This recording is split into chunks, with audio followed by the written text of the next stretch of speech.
An elderly woman named Helen Martinez had lived peacefully in the quiet town of Red Creek for over 5 decades, until one night, a routine traffic stop turned into a fatal encounter with 2 corrupt police officers. That moment shattered more than a life. It exposed a system built on silence, fear, and power unchecked. What followed was not a lawsuit, not a press conference, but something far more dangerous. A son returning from the shadows, bringing with him the kind of justice the law refused to serve. As bodies fall and secrets burn, the town is forced to face what it chose to ignore for years. This is a story about a ghost that wouldn't rest, a mother who wouldn't be forgotten, and a town that could no longer hide. What would you do if justice failed someone you loved? Let us know in the comments, and don't forget to share where you're watching from. Subscribe to our channel to ensure you don't miss more inspiring stories like this one.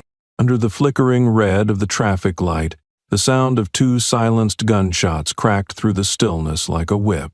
Helen Martinez, 73 years old, 5 feet tall, wearing a faded green coat and holding a grocery bag, dropped to her knees in the middle of Maple and 9th. She hadn't finished her question, "Why am I being stopped?"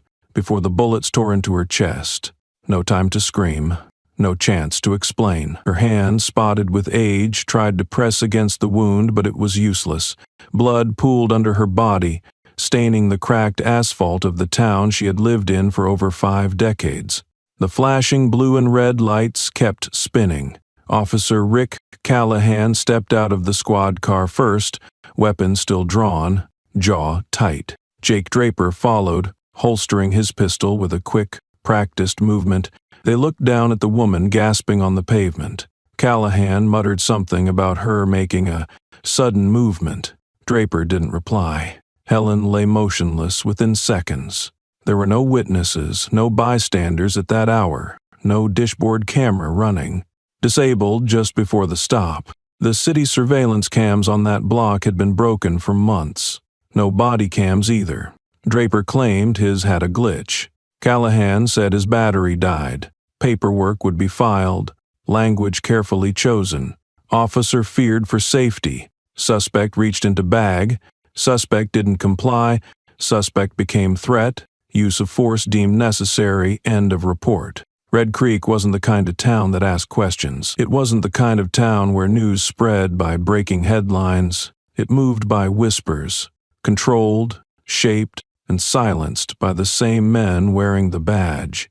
Callahan and Draper were the law here, not just enforcers, but gatekeepers. They ran patrols how they wanted, stopped whoever they felt didn't fit, and never answered to anyone.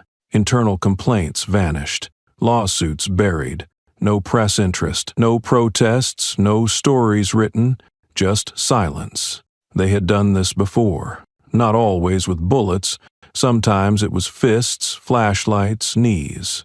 Always the same pattern: a target, an excuse, and a cleanup. They called it maintaining order. Locals called it how things work. Their department knew. Their chief knew. Nothing changed. It wasn't about justice. It was about control. Helen wasn't a threat. She wasn't armed. She wasn't aggressive. She was tired. She was driving home from her daughter's house. She made a right turn on a yellow light. That was all it took. Callahan flicked on the lights. Draper told her to step out. When she asked why, Callahan stepped forward. Words escalated fast. She raised a hand, still holding her car keys. That was enough. Callahan shot first. Draper followed. A routine stop became a statistic. A grandmother became a memory. The department labeled it an unfortunate escalation. The mayor called it a tragic misunderstanding. Then it faded. By the end of the week, the story disappeared. Her house sat dark, her porch light still on. Neighbors left flowers for a few days, but then they stopped. The blood on the street was washed away by the rain that Friday. Callahan and Draper went back to their shifts. Same routes. Same diner at the end of the night. Same table. No consequences. No remorse. At the diner, they joked about how close it got. Draper said she was reaching for something. Callahan agreed. They always agreed. Because in Red Creek, They were untouchable. Helen's family received a formal apology, typed in passive voice, full of vague phrasing, no admission of fault, just condolences. Her daughter cried. Her grandson punched a wall. But the one who didn't say anything was her son. He didn't attend the service. He didn't call anyone back. No one knew where he was. The department marked the case closed. There would be no further investigation, nothing on the local news. The town moved on. That's what towns like Red Creek did. But Helen Martinez wasn't just a name in a report. She wasn't just an elderly woman who crossed the wrong man. She was the mother of someone no one should ever cross. Someone who had seen more death than he ever wanted to remember. Someone who had once been the most lethal soldier in the United States military. Someone who had trained to disappear, to dismantle, to destroy. Someone who had spent years learning how to break entire systems without leaving fingerprints. And now he was coming home. They didn't know he existed. Helen kept his name off records. Never talked about his work. To the world, Alex Martinez was a ghost. A man who left the battlefield, buried his uniform, and vanished from every database that once tracked his movements. Callahan and Draper thought they had silenced another voice. But what they did was wake up something worse than guilt, something more dangerous than justice. They ignited a fire inside a man who had spent his whole life extinguishing others. They didn't know that Helen's last breath was a trigger, that her blood was an alarm, that her quiet question, "Why am I being stopped?" would become the opening line of their own reckoning, because Alex wasn't coming to ask questions. He was coming to deliver answers. And they would be permanent. But Callahan and Draper didn't know that yet. They were back on duty, sipping coffee, cruising their routes, playing God with badges and guns. The town was still quiet. The radio crackled the usual static. No sign that their time was running out. No hint that a ghost was watching them from a distance, plotting each move like a chessboard. The sky over Red Creek was still. The streets were empty. But something was on its way, and it wasn't justice. But Callahan and Draper had no idea. Helen had a son, and he was coming back from the dead. Alex Martinez hadn't worn a uniform in 5 years. His last mission ended in the highlands of northern Afghanistan, buried under silence, classified files, and dead men with unmarked graves. He'd been a commander in Delta Force, the kind they never put on camera, the name whispered across briefing rooms only when the stakes were too high to fail. His call sign had been the Phantom, not because he disappeared, but because once he appeared there were no survivors left to speak of him. Then he vanished. He walked away from operations, from government contracts, from violence with purpose, moved west under a false name, lived off the grid, built a life in the cracks between society, until the phone call. It wasn't from the police, it wasn't even official. It was a neighbor. She didn't know what else to do, just said Helen was gone. Shot. Traffic stop. No explanation. Alex didn't respond. Just hung up, sat still for 20 seconds, then started packing. He didn't bring much. A duffel bag with only what mattered, a set of clothes, a suppressed sidearm, a burner phone, and a small photograph folded in a Ziploc. His mother smiling at a cookout, 20 years younger, unaware that the world would one day call her a threat. The drive to Red Creek took 9 hours. He didn't stop. He didn't eat. By the time he arrived, it was just after midnight. He didn't go to a motel. He didn't call anyone. He went straight to the intersection, Maple and 9th. The grocery store bag she'd been carrying was gone, cleared by the department. The only thing left was the faint discoloration on the road where rain hadn't fully scrubbed the blood away. He stood there for 10 minutes. Nothing moved. No cars, no birds, just silence. He crouched, touched the pavement. It was cold. He stayed there, knees against concrete, hand flat where she'd fallen, his head low. A civilian might have cried. Alex didn't cry. His face didn't even change. But the skin around his knuckles tightened. His breathing slowed to nothing. Inside, a silent mechanism engaged, like a machine restarting after years of stillness. Alex didn't mourn. He recalibrated. He walked to her house, still boarded up, the porch light dead. The front door hadn't been touched. He had keys, but he didn't use them. He picked the lock in 5 seconds. Inside, everything smelled like lemon cleaner and old paper. Her calendar was still open to the week she died. No notes on the day it happened. No hint that anything would go wrong. She had planned to make soup the next morning. Alex walked through every room once. Didn't touch anything. Didn't turn on the lights. In the living room, on a shelf next to her Bible, was a framed copy of the photograph he carried. He took it down, stared at it under the weak moonlight filtering through the blinds. Then he placed the copy from his bag next to it. Same photo, 2 lives. One before war, one after. Same woman, same loss. He opened the drawer beneath the TV and found what he expected. Local newsletters, printouts from the Red Creek Gazette. He scanned headlines. No mention of Helen. Nothing about the shooting. Just a brief incident under review in the police blotter. No photos, no interviews, no outrage. He folded the paper, put it in his coat, and walked out the back door. No one saw him. No one ever did unless he wanted them to. At a gas station 2 miles out, he bought a prepaid flip phone with cash. Then he found a burner laptop at a pawn shop, paid extra for no questions. In a vacant lot behind a storage facility he set up under a tarp and booted into an encrypted network through stolen Wi-Fi. He found the report on the shooting. Words jumped out. Non-compliant, possible threat, sudden movement, perceived danger. There was no dashcam footage, no body cam evidence. A witness line had been created but left blank. Internal review marked pending.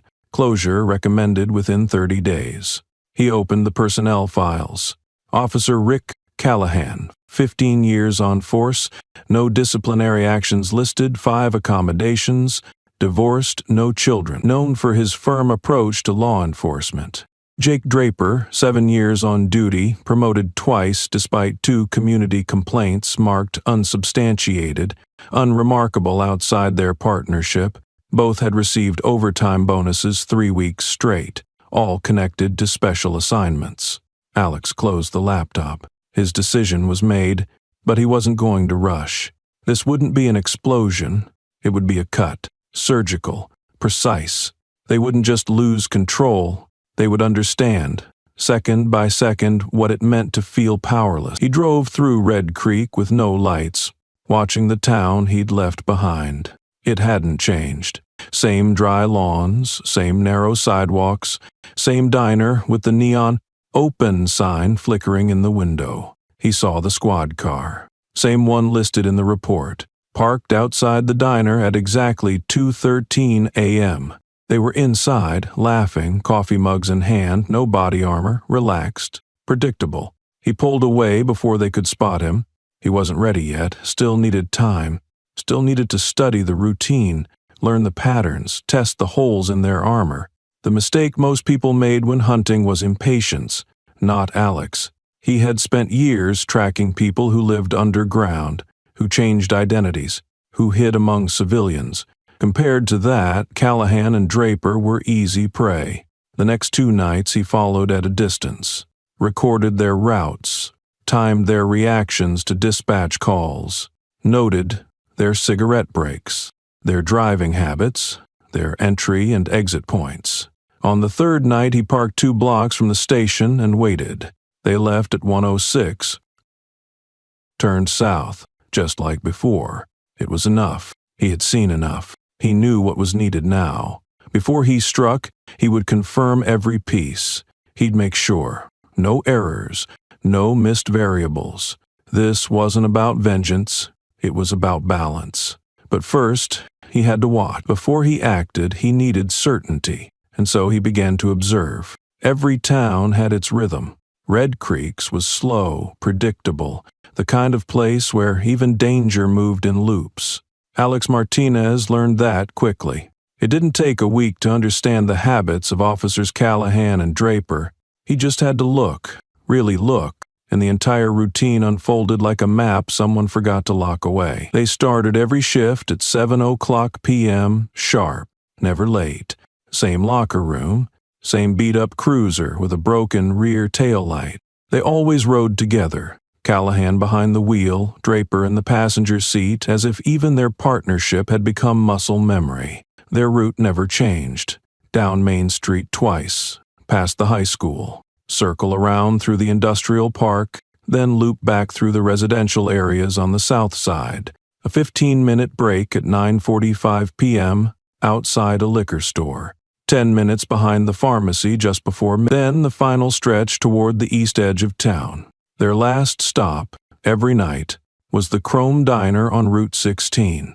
Always the same table, always coffee, black, for Callahan, with too much sugar for Draper. They stayed 27 minutes on average. Alex timed it 3 nights in a row. The waitress never asked questions, the cook knew them by name. Nobody noticed they came in with weapons but left their badges unclipped. Nobody ever saw the files they sometimes carried in and out. Nobody cared. That was the power of habit.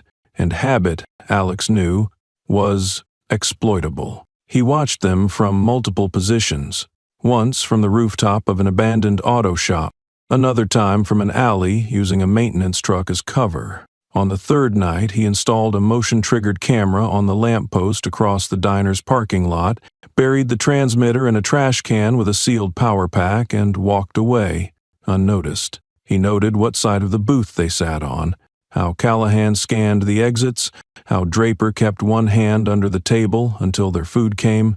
He recorded the angle of their sidearms, the weight distribution of their gear, the way Callahan always touched the rim of his cup 3 times before taking the first sip. It wasn't about paranoia, it was ritual, and ritual was a weakness. Alex logged everything in a coded app he'd designed years ago. Back when surveillance was his bread and butter, he assigned tags, behavioral anchors, timestamps. Within 72 hours, he could predict their next 3 shifts with 93% certainty. But he wasn't just watching. He was preparing. He rented a storage unit 30 minutes outside of town under the name Michael Paxton. Inside, he set up what looked like a mechanic's workspace, but functioned as an operations center. Maps, photos, printouts of their patrol logs. He ordered uniforms from a surplus distributor in Nevada, matched their patches down to the stitching. He tested the lighting conditions along Elm Street, measuring angles, estimating shadows. When they turned the corner on that street, they'd be blind for 2 seconds. He only needed 1. He traced alternate escape routes, checked elevation points, tested tire puncture spikes in the alley behind the diner. Nothing fancy, just dependable. His old commander used to say, "Make your kill box from their own footprint." That's what Alex was doing, making the kill box from their habits. It had to be soon. A clock was ticking in the background, and he wasn't the only one running against it. He intercepted a communication between the sheriff's office and a federal task force. The file was scrubbed, but the metadata gave it away. Keywords hidden in header data, shipment, meeting, cleanup. Callahan and Draper were scheduled to attend a closed-door session with 3 out-of-town men known to have cartel connections. It would happen in 36 hours at a private ranch outside Red Creek. That meeting wasn't on any official schedule, and if it happened, it meant one thing. Whatever secrets Helen's death held would be locked away forever. Alex knew what that meant. After the meeting, cleanup would follow.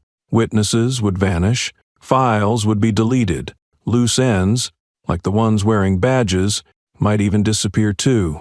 He couldn't allow it, so he started laying groundwork. He rigged a signal jammer tuned to local police frequencies, fitted it into the back of a landscaping truck, and parked it on the edge of Draper's neighborhood. He fabricated a radio scanner to intercept their car-to-car channel, not to eavesdrop, but to isolate it, mute it, control it. He planted decoys, false 911 calls, subtle misdirections in traffic systems, forcing their routes slightly off each night, just enough for them to adjust without noticing. He calibrated their world, nudge by nudge, making sure the intersection of Elm and Grant became a place they passed at exactly the time he needed. But he didn't strike, not yet. Timing wasn't the only thing that mattered, momentum did. Once he moved, there'd be no retreat. The illusion of randomness would break. And when that happened, they'd start looking for the hand behind the curtain. That hand had to be invisible until it clenched. So he waited one more night, watched them exit the diner again, Callahan talking with his mouth full, Draper glancing at his phone. They weren't thinking about Helen. They weren't thinking about anyone they'd hurt. They were already in the past.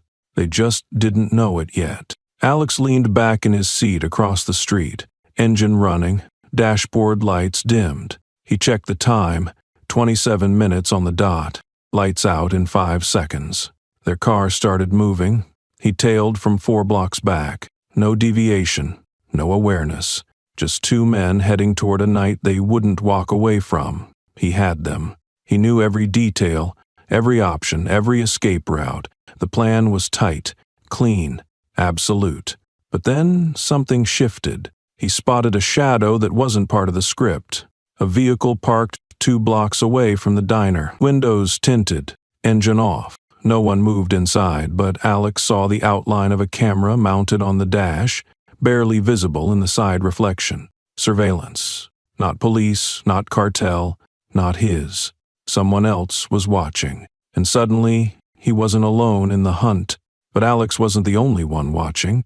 Tyler Graves had been in Red Creek for just under 6 months, fresh out of academy training, idealistic, careful, and still under the illusion that the badge stood for something pure. He transferred in from a suburb of Omaha, requested a quieter town. After his first year on patrol left him burned out from domestic disputes and overdoses, Red Creek was supposed to be that quiet town. It took less than a week for that illusion to crack. It started with the call sheet from Helen Martinez's shooting. The official report was vague, but Tyler had seen the body himself, saw how the trajectory didn't match the story, saw how fast the scene had been cleared, how no canvassing was ordered. He was told not to worry about it, that it was a clean case. But something didn't sit right. Too fast. He kept his mouth shut, took notes, waited. When the internal database crashed for routine maintenance, Tyler used his access window to scrape archived log entries into a private drive. Among the logs were traffic signal diagnostics from the night Helen was killed. One detail jumped out. The stoplight at Maple and 9th lost sync at exactly 11:57 p.m., 3 minutes before the shooting. There was no automatic failover. That only happened if someone overrode the traffic grid remotely. Tyler pulled the maintenance logs. They showed a manual override code entered from a local dispatch terminal, one accessible only by officers with elevated permissions, like Rick Callahan. The video record from the squad car that night was listed as corrupted, flagged, and removed by Jake Draper 2 hours after the incident. That part wasn't in the official report. Neither was the detail that both officers' body cams had been removed from the evidence room and marked as lost. Tyler cross-checked timestamps. One of the building's backdoor cameras had logged Callahan entering alone at 2:14 a.m., the same hour the diner register showed both officers buying food across town. That was the first time Tyler knew he was dealing with something bigger than just a bad shoot. He kept digging, carefully, at night, from borrowed terminals, never from his own login. He used logins from retired personnel, IDs still lingering in the system, not yet deactivated. It led him to expense forms, things nobody paid attention to. Vehicle repairs billed to non-existent patrol cars, gas receipts from out-of-state fuel stops. A pattern started forming. Small deposits, inconsistent and hard to spot unless you were looking over months of transactions. The money didn't go to one place, it trickled. 1,000 here, 800 there, all under the same vendor codes used by police equipment suppliers. It wasn't until he traced the routing numbers that the connection locked into place. The shell companies funneling cash into the department's discretionary fund were all linked to a logistics outfit 2 counties over, one flagged by the DEA years earlier in a case that vanished before trial. That outfit had ties to a cartel operating along the I-75 corridor, a group known for using law enforcement as shields for their product flow. Red Creek wasn't just complicit, it was integrated. Tyler didn't sleep that night. He sat in his apartment, lights off, laptop glowing, realizing that the department he worked for wasn't broken. It was built wrong from the foundation up. He thought about reporting it, briefly, then remembered who he'd have to report it to. The same people who let Callahan and Draper walk, the same ones who buried complaints before they even hit the file. He couldn't go up the ladder, couldn't go outside either. Not yet. The wrong email, the wrong whisper, and he'd be labeled unstable, paranoid, or worse. He'd be disappeared just like the files he'd recovered. So he copied everything onto an encrypted flash drive, hid the original files on a cloud server registered to a dead identity he'd purchased for $20 on a privacy forum. Then he started watching, quietly, observing behavior, looking for pressure points. He needed someone on the inside who wasn't owned, or someone on the outside who didn't care about being caught. That second option made more sense. He started scanning public footage feeds, accessing traffic cameras, security cams in businesses near department routes, anything with motion logs. That's when he noticed the same black SUV, reappearing in the background of multiple patrol routes. No plates, parked too cleanly, stayed in places just long enough to be seen, then vanished.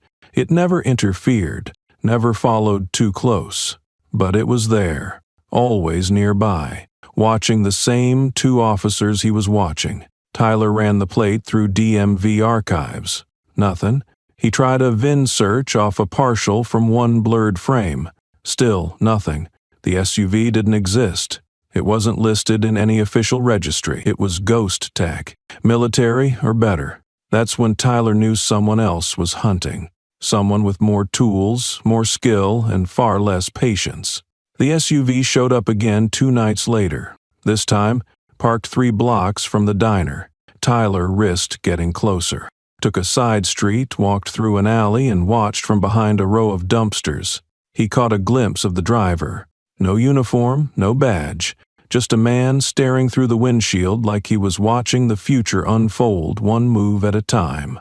That was when Tyler stopped calling it a case. It had turned into a war, and Red Creek wasn't ready for a war. He stepped back into the shadows, unsure of his next move. If this phantom was who he thought he was, if he was here to dismantle everything, then the department wouldn't just collapse. It would burn. Tyler wasn't sure he could stop it. He wasn't even sure he wanted to. He just knew he had to be careful, had to survive long enough to get the truth out. There would be a window, one moment when the story could be told, when the cover-up could be shattered. He'd have to be ready. But he wasn't the one writing the timeline anymore.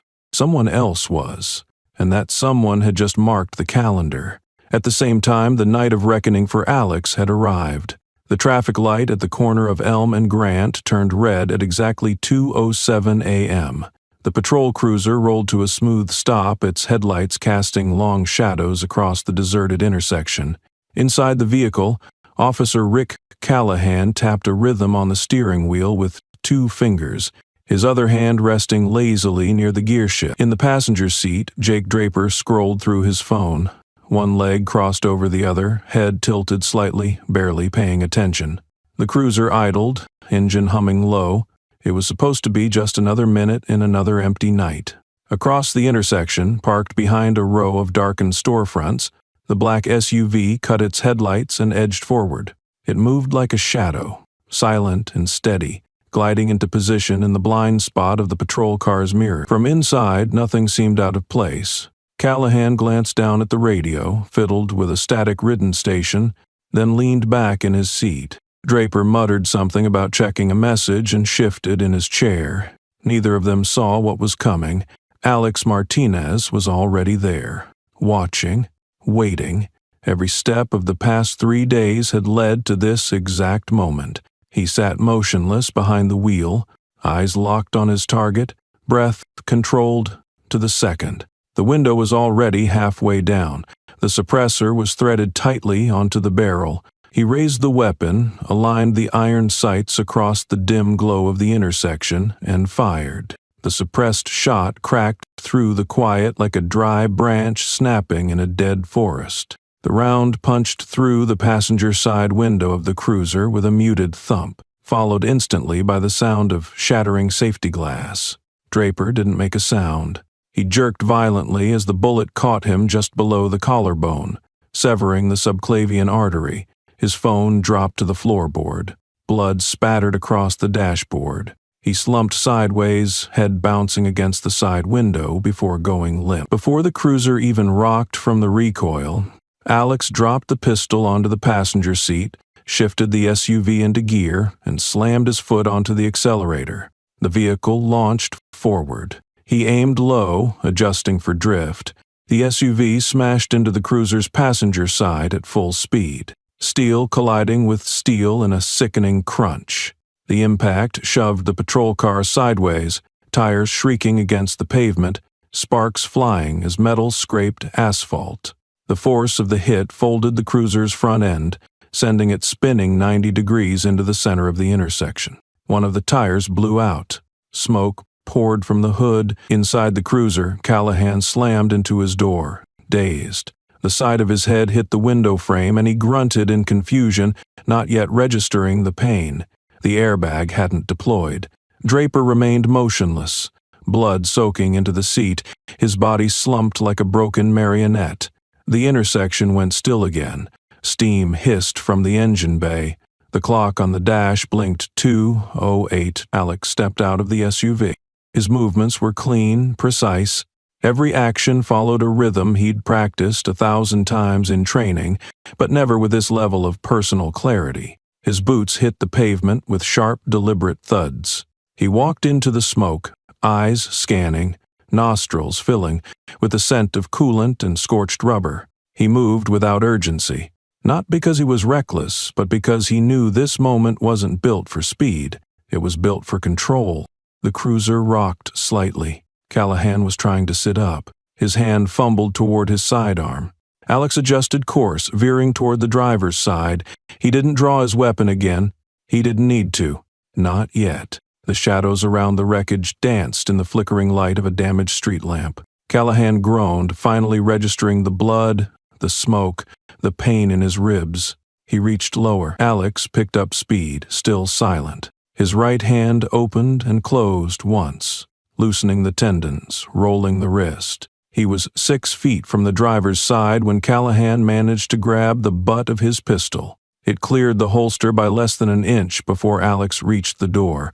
With a practiced twist, Alex slammed his knee into the door's seam, jarring it open. Callahan raised the gun, but his grip was weak. His vision blurred. Alex grabbed his wrist, drove his elbow into the officer's chest, and yanked the weapon free in one motion. The gun clattered to the ground. He reached through the broken window, wrapped his fingers around Callahan's collar, and dragged him halfway out the window, letting his upper body hang limp against the doorframe. Callahan coughed, trying to speak, but Alex didn't give him the chance. A quick palm strike to the throat silenced him, not enough to kill, just enough to make breathing difficult, to let him feel every second pass in slow, painful awareness. Alex let go. Callahan dropped onto the pavement like a sack of wet concrete, gasping, coughing, trying to speak. Alex stepped back. His eyes flicked toward the passenger side. Draper still hadn't moved. One hand dangled loosely from the open window. Blood now ran in slow streams down the door panel. This wasn't over, not by a long shot. He crouched beside Callahan, knelt down until his face was inches from the officer's.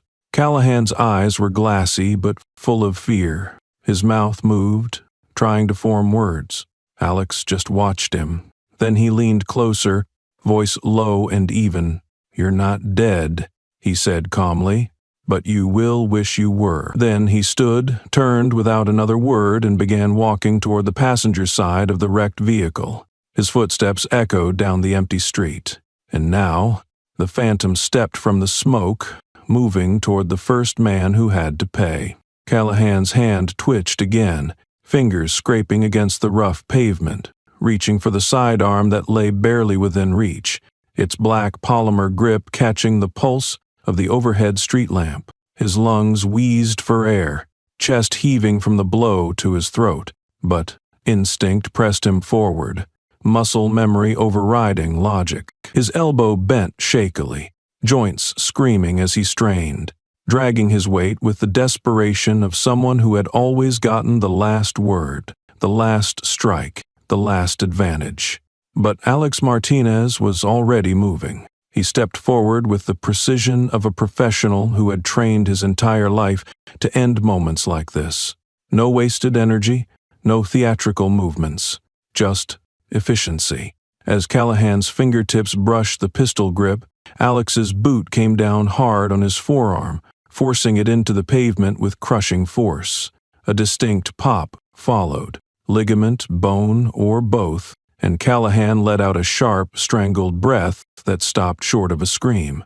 His eyes widened, mouth opening in a silent gasp, as the nerves in his arm fired signals of pain too fast to register all at once. Alex bent low, grabbed the front of Callahan's vest, and yanked him off the ground with one arm. The officer's boots scraped forward, legs dangling like dead weight as he struggled to form words through gritted teeth. He didn't get the chance. Alex drove the heel of his palm into the base of Callahan's sternum with a single explosive strike. The air evacuated from the officer's lungs instantly. His body curled reflexively, and Alex released him mid-fold, letting him collapse to the ground like dropped concrete. He didn't bounce. He just hit and stayed there, gasping, broken, still alive. That mattered, not out of mercy but intention. Alex had calculated each blow to disable, not kill, paralyze, not silence. Death was final. It ended accountability. What he wanted was worse. He wanted Callahan to live with the moment burned into his memory, the realization that the power he'd abused for years had vanished in a single instant, and there was nothing he could do about it. Alex crouched beside him, eyes scanning quickly for threats. None. Street empty, no engines, no footsteps. He leaned in, crushed Callahan's shoulder radio in one quick motion, wires sparking for a second before dying in his hand. He tossed the ruined plastic aside without looking. Then he spoke, voice low, nearly calm, the tone of a man delivering instructions more than threats. "That's one arm gone," he said, pressing a knuckle into the officer's dislocated shoulder. "You move again, I take the other, you understand?" Callahan tried to nod but only managed a shaky grunt. His pupils were wide, glazed over. Alex wasn't sure if the man could even hear him clearly through the ringing in his ears. He didn't care. The point wasn't understanding, it was survival. Callahan would survive. Every breath he took from this night forward would be laced with memory. Pain would teach him what the system never did. Slowly, Alex stood. He stepped back, scanned the street again, adjusted his coat. His eyes flicked upward to the intersection's traffic light, still cycling uselessly between red and green, casting a surreal glow over the scene. He looked down at Callahan one last time. The man wasn't trying to move anymore. He just lay there, eyes fluttering, jaw clenched, one arm twisted beneath his torso like a broken branch. That was enough. He didn't need to touch him again. His message had been written in blood, bruises, and silence. Alex turned away, footsteps measured and even, glass crunching beneath his boots as he moved toward the passenger side of the cruiser. Every step away from Callahan was deliberate. He wasn't finished. There was still one more man in that vehicle, and the second act was about to begin. But he still had something to settle with Draper. Jake.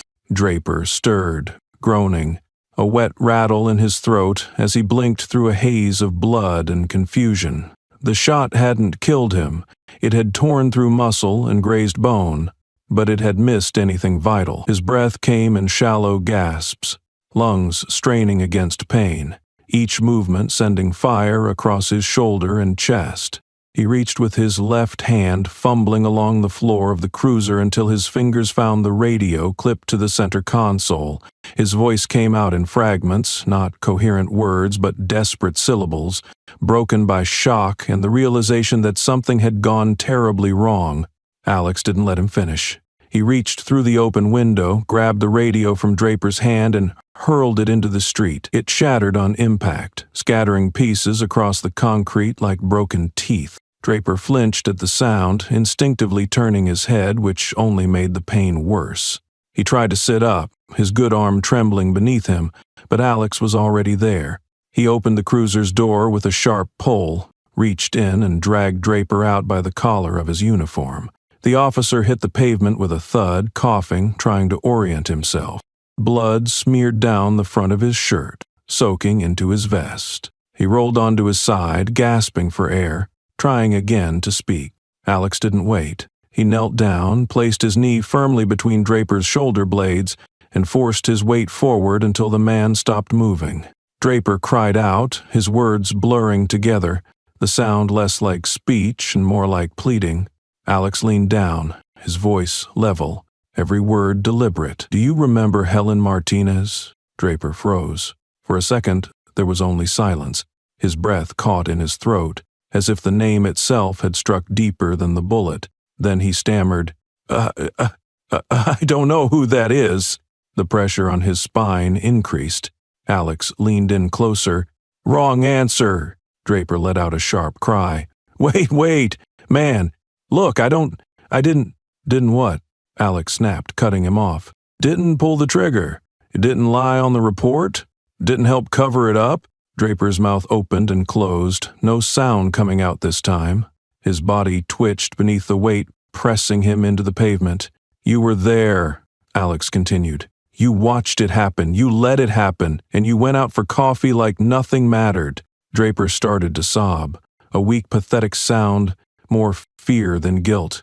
"I didn't know. She just—" He shot first. "I didn't save it," Alex growled.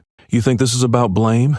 You think I care who went first? You were there. That's enough." Draper choked on his breath, the sobs turning to coughs, each one shuddering through his body. Alex shifted slightly, forcing his knee deeper into the gap between Draper's shoulder blades. The pressure made the man flinch violently. "You don't remember her name," Alex said coldly. "Then maybe I should carve it into your spine so you never forget it again." Draper whimpered. His face was pressed into the asphalt, the blood from his shoulder pooling beneath him, mixing with dirt and oil and broken glass. "Please," he whispered. "Please don't kill me." Alex didn't answer. He reached into his coat and pulled out the photograph, old, worn, the corners bent from years in a pocket. He unfolded it with one hand and held it where Draper could see, pressing the image to the back of his head. "That's her," he said. "That's the woman you erased. That's the face you forgot." Draper didn't move, couldn't. He stared at the image through tears, the sobs now silent. Alex held the photo there for another 5 seconds, burned it into the moment.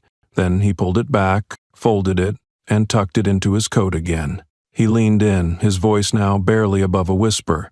"You're going to live, Draper. Not because you deserve to, but because I want you to wake up every day remembering this. I want you to hear her name every time you close your eyes. You don't get an escape. You get a life sentence." Draper didn't respond.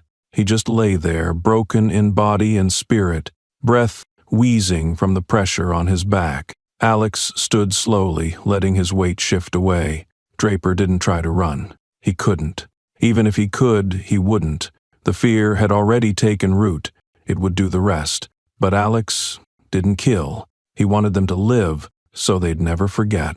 Alex stepped back, his breath even, his hands steady, his eyes cold as he looked at the wreckage of 2 men who once strutted through Red Creek like untouchable kings. Callahan and Draper had ruled this town with smug confidence, their uniforms more armor than duty, their power used not to protect but to dominate. But tonight, that illusion shattered. Now they lay sprawled on the pavement, not dead, but something worse, defeated, helpless, permanently dismantled. Draper twitched, his body curled into itself, blood pooling beneath his shoulder where the bullet had torn muscle and grazed bone.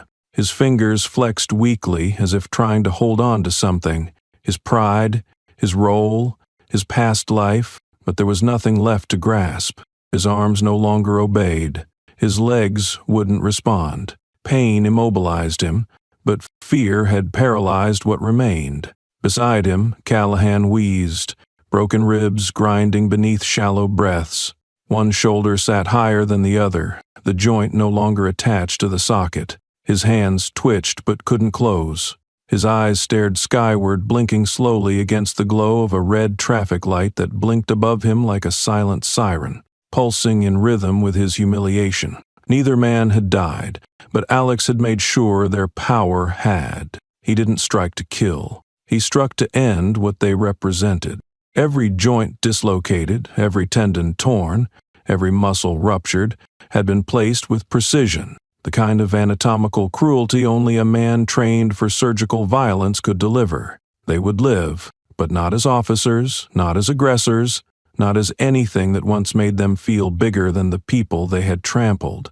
They would wake in hospital beds, fed through tubes, surrounded by machines, and when they finally left those beds, they'd do so in wheelchairs, arms shaking, speech slurred, bodies wrecked by justice given form. Alex crouched one last time between them, not out of mercy, but finality. He wanted them to hear his voice, not the voice of a vigilante or a soldier, but of a son. "You're still breathing," he said quietly, not raising his voice, not needing to. "That's the only grace you'll get from me. You'll live, and you'll never forget why." Callahan coughed hard, the sound wet and broken. His mouth opened as if to speak, but only a wheeze came out. Draper groaned, his face twisted in something between pain and disbelief, as if he still couldn't understand how this night had turned on him so completely. Alex didn't wait for them to respond. There was nothing either man could say that would matter now. The truth had been carved into their bones. He stood and turned from the wreckage. Behind him, the patrol car hissed steam into the air. Its frame twisted beyond repair, windows shattered, sirens silent. The SUV he had driven sat nearby, its front end crumpled from the impact, smoke rising from under the hood. He knew it would still run. It had been a calculated risk, one he'd tested in simulations and measured against real-world crashes. Even damaged, it could get him out. The intersection was still deserted. Not a soul had stepped outside. Not a single light had turned on in the row of houses nearby. Red Creek stayed loyal to its silence, as always. But the stillness wouldn't last. Somewhere, someone had heard the crash. And in the distance, barely audible beneath the ringing in his ears, Alex heard it: sirens. Not the short bark of a local cruiser, but the long, rising wail of emergency response, dispatched automatically by impact sensors or by a concerned resident too afraid to come outside but brave enough to call. He had minutes, maybe less. Alex reached the SUV, pulled the door open, and climbed inside. The engine sputtered once before catching. The dashboard flickered. He ignored it. The tires rolled slowly over the glass and debris, carrying him away from the scene without so much as a glance back. He didn't need to see it again. He had seen everything he came for. His mother's killers weren't buried in the ground, but they were buried in another way, under the weight of what they'd done and what had finally caught up to them. As he turned off Elm onto a narrow side street, the sirens grew louder. He knew the routes, knew the response times, knew how long it would take before the intersection was lit up with flashing lights and curious eyes. But he would be gone by then. The streets of Red Creek slipped past his windows, familiar but hollow. He saw the corner where he used to wait for the school bus, the alley where he got in his first fight, the barber shop his mother had always said was too expensive but too friendly to avoid. It felt like another life, one stolen the night she was stopped, questioned, and executed for doing nothing but driving while not fitting their version of acceptable. His hands tightened around the wheel. There was no satisfaction, no relief, just the dull certainty that part of what had been broken was now restored, not repaired, not healed, just returned, balanced. Ahead, the road opened toward the edge of town. He had a few more hours of darkness before dawn, but he wasn't finished yet. What happened here had been personal. What came next wouldn't be. In the distance, sirens began to wail. Alex knew it was time to leave town, but something was waiting for him. The road stretched straight ahead through the darkness like a scar splitting the earth, silent, empty, lined with tall pine trees that blurred into shadow as the SUV rolled forward. The vehicle still carried the bruises from earlier, its front end crumpled, the left headlight flickering every few seconds, but the engine held steady. Inside, Alex Martinez sat behind the wheel, alone, his posture relaxed in a way that was almost deceptive. His eyes remained alert, focused, as if scanning something just beneath the horizon. The adrenaline had slowed, but hadn't faded. There was no relief in the aftermath, only stillness. He reached into the inner pocket of his jacket and pulled out the photograph. Folded so many times its edges were frayed, the ink slightly faded at the corners. It was still unmistakably her, Helen Martinez. Standing in front of the old porch, a bowl in her hands, sunlight catching her hair, smiling at someone outside the frame, a smile that wasn't practiced or posed, just real, easy, unaware. It would one day be all that was left. Alex stared at the photo without blinking, his thumb running slowly across the crease in the middle.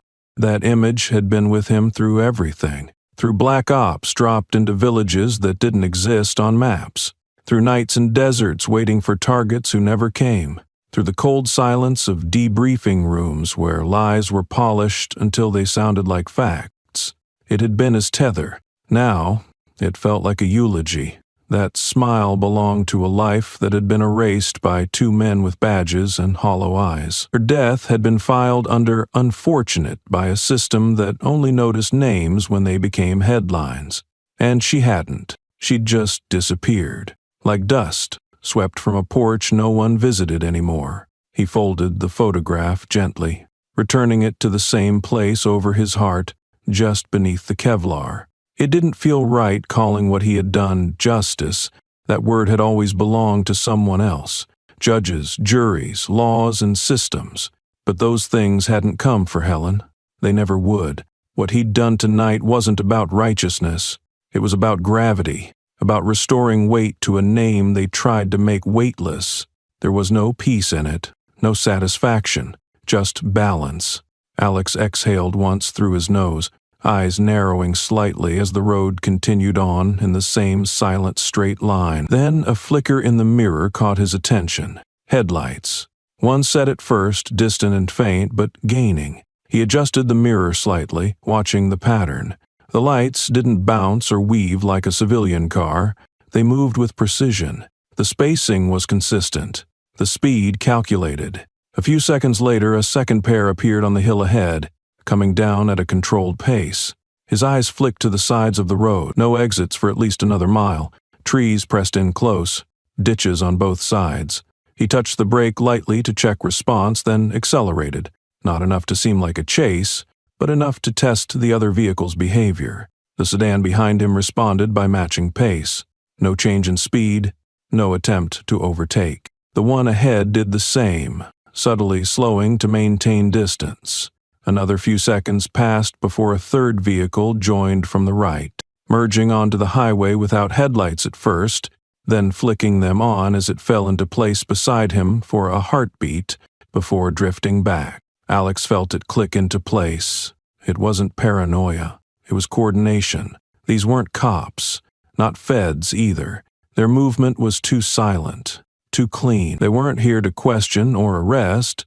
They were here to contain. He adjusted the steering wheel, inching toward the shoulder, checking for a soft spot in the road where he could bail out if it came to that. The SUV would hold another 2, maybe 3 turns at speed, but not much more. The alignment was already shot from the earlier impact. The suspension groaned under pressure. He glanced forward again. The lead vehicle now held steady about 200 feet ahead. Its brake lights pulsed once. A signal, not a mistake. The one behind him adjusted speed accordingly. No erratic movement, no overcompensation, just precision. He could feel it now. Not pursuit, but encirclement. A trap, one that had been waiting for him to make his move before it snapped shut. He glanced at the dashboard. Still just under 3 in the morning. The sky still black. The town behind him barely a memory now. But something waited ahead. something darker than what he had just left behind. He considered turning into the trees, but he knew better. If they had set this up here, they had accounted for terrain, probably had drones overhead, at least one thermal scope, maybe more. Whoever they were, they knew what they were doing, and they knew who they were coming for. Alex's fingers tightened slightly on the steering wheel, but his breathing didn't change. His heart rate didn't spike. He had been in worse corners. He had been in tighter traps. The difference now was that this wasn't about completing an objective or reaching an extraction point. This was about who had followed the bodies he left behind and who had waited long enough to see if he would walk into their shadow. The road curved gently to the right. The sedan beside him sped up just enough to block any swerve. He was boxed in now. 3 vehicles. Unmarked. Tinted. Government. Cartel or private. It didn't matter. They had come for him. And they weren't trying to stop him. They were preparing to take him. He exhaled again, slowly this time, then reached for the weapon under his jacket. Headlights flared behind him. Then ahead, an unknown convoy began to close in. The SUV's engine clicked softly as it idled, the warmth from the overworked radiator rising in faint waves across the windshield. The air outside had turned colder, the kind of early morning chill that bit at the skin and soaked through layers. Alex sat behind the wheel, hands resting just out of view, one of them wrapped around the grip of his pistol. The headlights from the black sedans pinned him in place. 3 beams pointed inward like spotlights on a stage with no curtain call. Then, all at once, the cars went quiet. Engines cut in sync. 4 doors opened in perfect rhythm. From the front vehicle stepped a man whose presence alone told Alex this was no scout team. He was tall, mid-40s, square jaw framed by gray-streaked stubble, and a long scar carved diagonally from ear to chin, like someone had once tried to erase his face with a broken bottle, and failed. He wore a dark coat over matte-decked tactical armor, everything about him screaming military experience repurposed for private war. He didn't speak at first. He just looked, a long, appraising gaze through the windshield, meeting Alex's eyes through the dim reflection on the glass. Then he walked forward, slow and deliberate, no gun in his hands. He didn't need one. The 2 men behind him carried suppressed rifles, slung at their sides. Movements crisp, mechanical. They scanned the road, the woods, the tree line, just in case the ghost had backup. He didn't. The man with the scar stopped beside the driver's door and lit a cigarette. He exhaled slowly, letting the smoke curl upward before tapping the ash on the roof of the SUV. Then he leaned down, face inches from the window, his voice low and clear. "You made a mess, Martinez." Alex didn't reply. His finger tensed against the trigger inside his coat, but he didn't lift the weapon. The scarred man continued. "I don't care about the officers. They were tools. Inexpensive, easy to replace, easy to control. What I care about is that you sent a message, and now I'm here to answer it." The silence held for a beat. Then Alex rolled the window halfway down. The air smelled like burning pine and gasoline. His eyes didn't blink. "You knew she was innocent," he said, voice flat. "She was a glitch," the man answered. "Wrong place, wrong time. But that's how it works. No such thing as clean operations anymore. Too many cameras, too many people who think they matter." He dropped the cigarette, crushed it under his boot. "She didn't matter to the system, but she mattered to you. That's the problem." Alex watched the smoke fade into the night air. "Your cartel." The man chuckled once, short and humorless. "No, cartel is a label. I'm a system, just like the one you used to work for. You think this is about drugs? It's about logistics, labor, movement, control. Your mother was caught in something too big for a name." Alex's hand tightened around the pistol. The scarred man saw it and didn't flinch. "You were never supposed to come back," he said. "We pay good money to make sure ghosts stay buried. But now you've risen and broken things, and there's a cost to that." He straightened. One of the men behind him stepped forward, raising his weapon slightly. The sound of a car door closing echoed from the rear. They were preparing, not for intimidation, for execution. Alex looked ahead and saw the 3rd vehicle repositioning, boxing him in tighter. No gaps, no options. "You think you're the only one who lost someone?" the man asked. "This machine eats everyone. What you did to those officers was personal. I respect that. But now it's business again." Alex turned his head, looked at the woods. No cover, no ditch deep enough to take him out of sight, no backup, no leverage. Only the weapon in his lap and the photograph still warm against his chest. He looked back at the man. "You turned uniforms into assets," he said. "You used their authority to cover your routes." "And why not?" the man said. "People trust a badge. They don't trust a stranger in the night. We didn't create that weakness. We just invested in it." He paused. "Your mother wasn't the first. She won't be the last. But she made a dent. That's why you're here. Not for punishment, for restoration." Alex finally moved. He opened the door slowly and stepped out, weapon still hidden beneath his coat. He walked toward the front of the SUV, each step casual, not hurried. The guards didn't raise their rifles, but they shifted. The scarred man watched, curious. Alex stopped 5 feet from him. "You said she made a dent," he said. "Good. Then let me leave a crater." He drew his weapon. He reached for his weapon, not to survive, but to ensure his death meant something. The night shattered the second Alex pulled the trigger. One shot to the chest, center mass, dropped the scarred man before he could finish a breath. His body hit the pavement with a thud, his cigarette spinning away in a lazy arc before vanishing under the front tire of the lead sedan. The men behind him didn't freeze. These weren't amateurs. They responded with lethal speed, rifles coming up, muzzles swinging toward Alex in fluid coordination. But Alex had already vanished from his original position. He'd rolled low and fast, sliding across the asphalt, tucking his shoulder and spinning around the front of the SUV. The first return shot hit the frame behind where his head had been a second earlier. The flash lit the inside of the vehicle, a strobe of smoke and violence. Alex came up on one knee behind the driver's side headlight and fired twice, the bullets punching through the side of the lead car.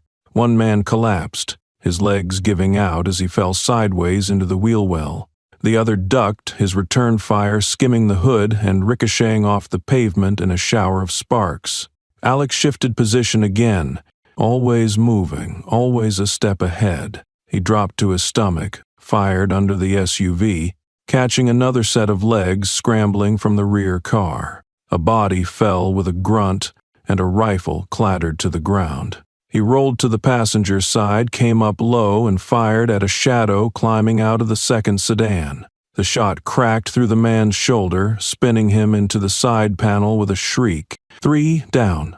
Chaos reigned for 10 seconds. Glass shattered.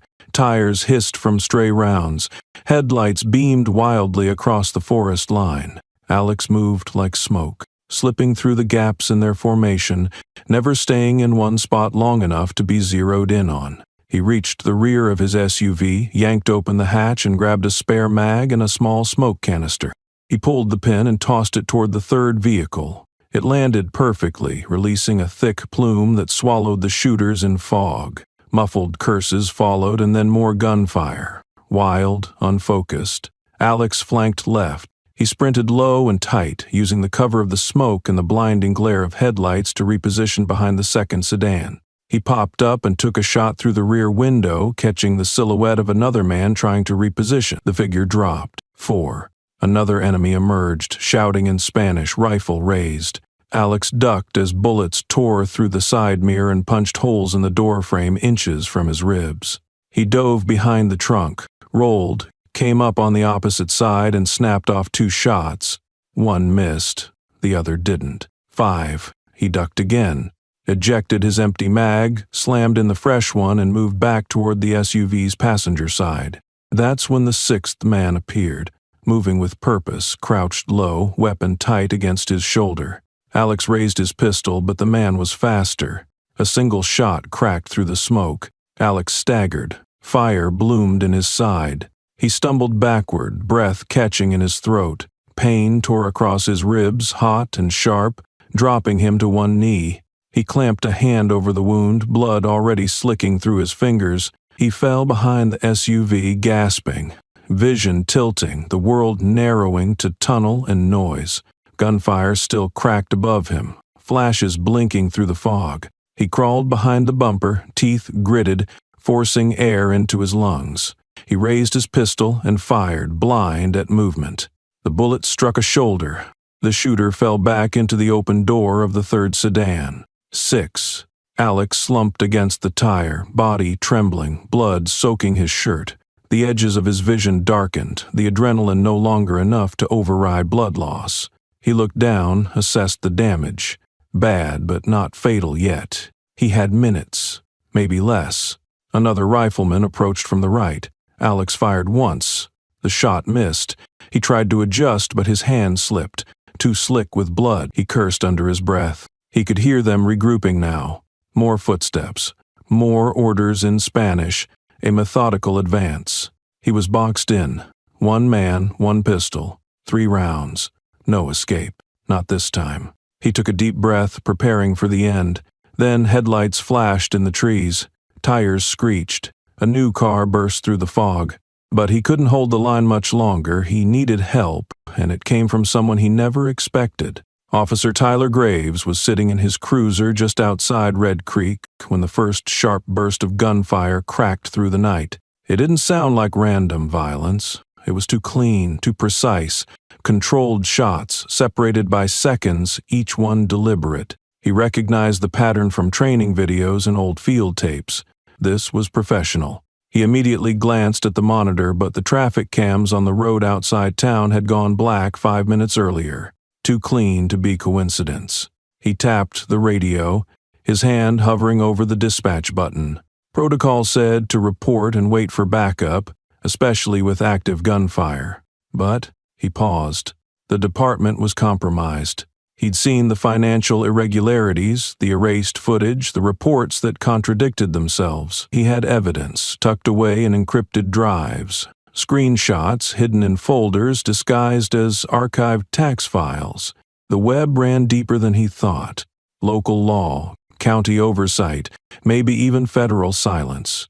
Every direction he looked for help came with its own danger. He knew if he called it in, someone on the inside might alert the wrong people, and that would mean finishing what someone else started. He couldn't take that risk, so instead of calling for backup, Graves took a breath, flicked off the headlights, turned the wheel hard, and accelerated toward the edge of town. The cruiser's tires screeched as he drifted into the curve that led toward the industrial bypass where the gunfire had come from.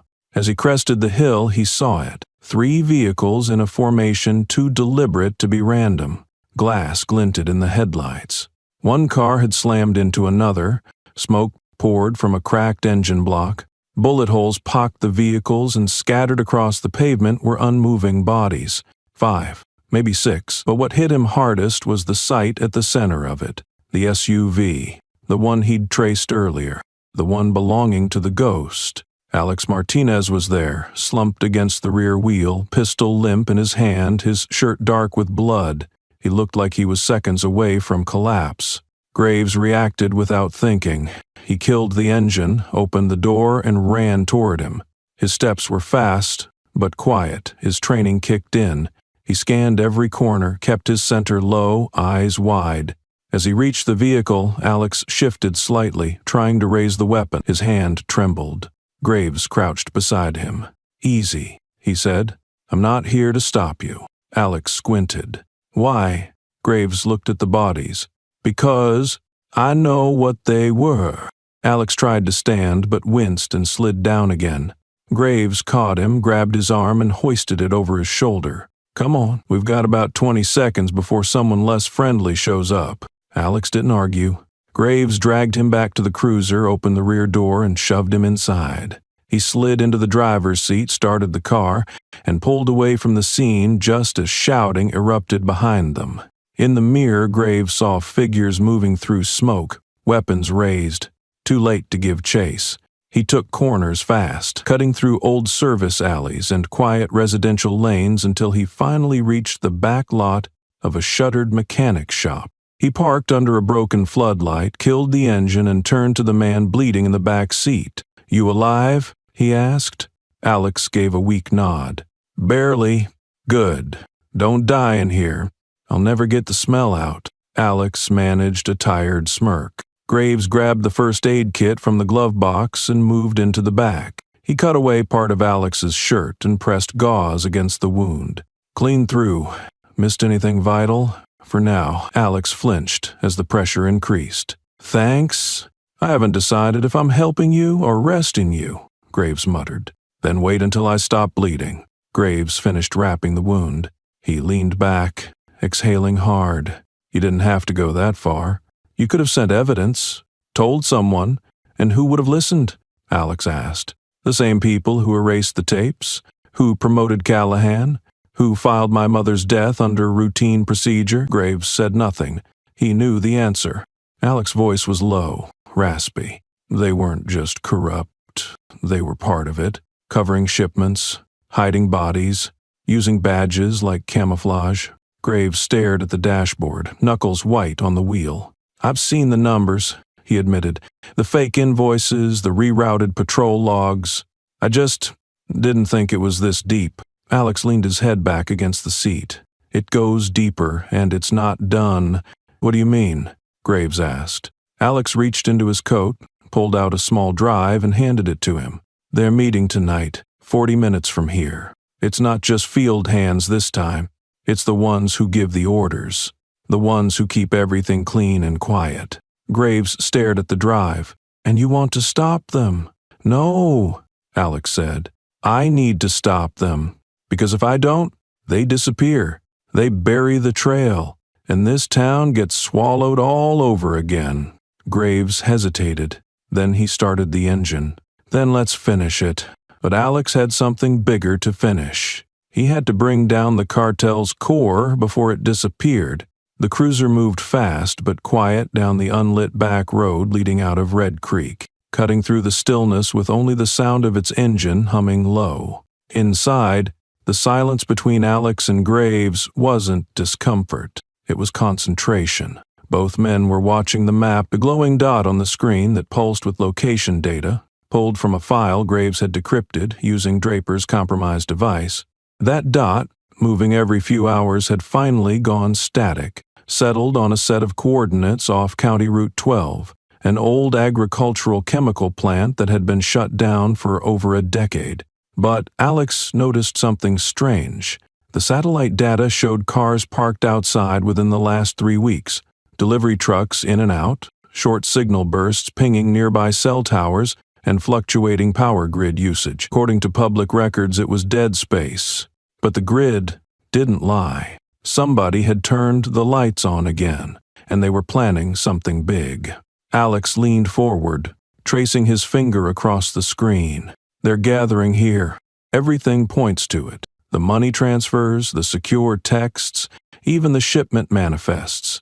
This is the coordination point. Whatever they have left, they're consolidating it here. Graves took a hard breath, tightening his grip on the wheel. We'll be outnumbered. We don't need to win, Alex said. We just need to hit them hard enough that they can't get back up. That's a hell of a plan, Graves muttered. Alex opened the glove box and pulled out a burner phone with a cracked screen. While you were getting me out, he said, I sent a few files out too. Every document we pulled. The audit logs, badge logs, even the list of compromised patrol units. I packaged it with time-stamped internal memos and drone photos of the trucks. Sent to who? Graves asked. Journalists, Alex said. 3 local, 2 national, also to a public access database on a delay release. If neither of us inputs a cancel code in 40 minutes, it all goes live. Graves nodded slowly, impressed but grim. That'll paint a big target. Bigger than the one we already have? Alex asked. This doesn't stop if we walk away. Graves didn't respond, just pushed the speed up slightly. The road narrowed ahead and the terrain turned rocky, overgrown and uneven.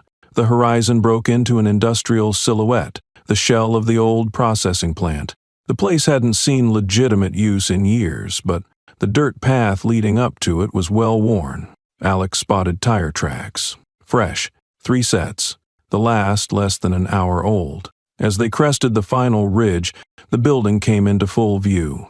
Its once white facade, now stained with rust and graffiti, broken windows catching flashes of dim yellow light from within. Power was on. Alex scanned the exterior. 2 guards at the main entrance, one on a scaffold above the loading dock watching the road, another walking the perimeter, smoking. That was 4. Inside, heat signatures revealed more. At least 8 more, maybe 10. Most clustered in a central chamber, what used to be the main mixing floor. Graves slowed the cruiser, killed the engine a quarter-mile out, and rolled into a ditch behind a line of tall shrubs. They stepped out in silence, each checking weapons and adjusting gear. Alex's side wound was still raw, but the bleeding had slowed. Pain was manageable. Movement, not so much. But he didn't hesitate. Graves pulled the last piece from the trunk, a suppressed rifle with a 2x scope. "This wasn't on the standard patrol issue," Alex said. "I upgraded. Figured one day I might need it," Graves replied. "You ready?" Alex nodded. "They are inside planning the cleanup. If we don't get to them now, they'll disappear for good. New faces, new town, same blood." They crouched low and began the approach, using the dark and the terrain to mask their advance. A rusted fence surrounded the rear of the property. Graves clipped it silently, peeling it back enough for them to slip through. Every step brought them closer to the end of the line, the pressure of everything they had discovered bearing down. Alex looked ahead at the shattered windows and flickering lights. "They think they're invisible," he muttered. "They always do." Graves didn't respond. He just followed, eyes locked forward. This was the final night.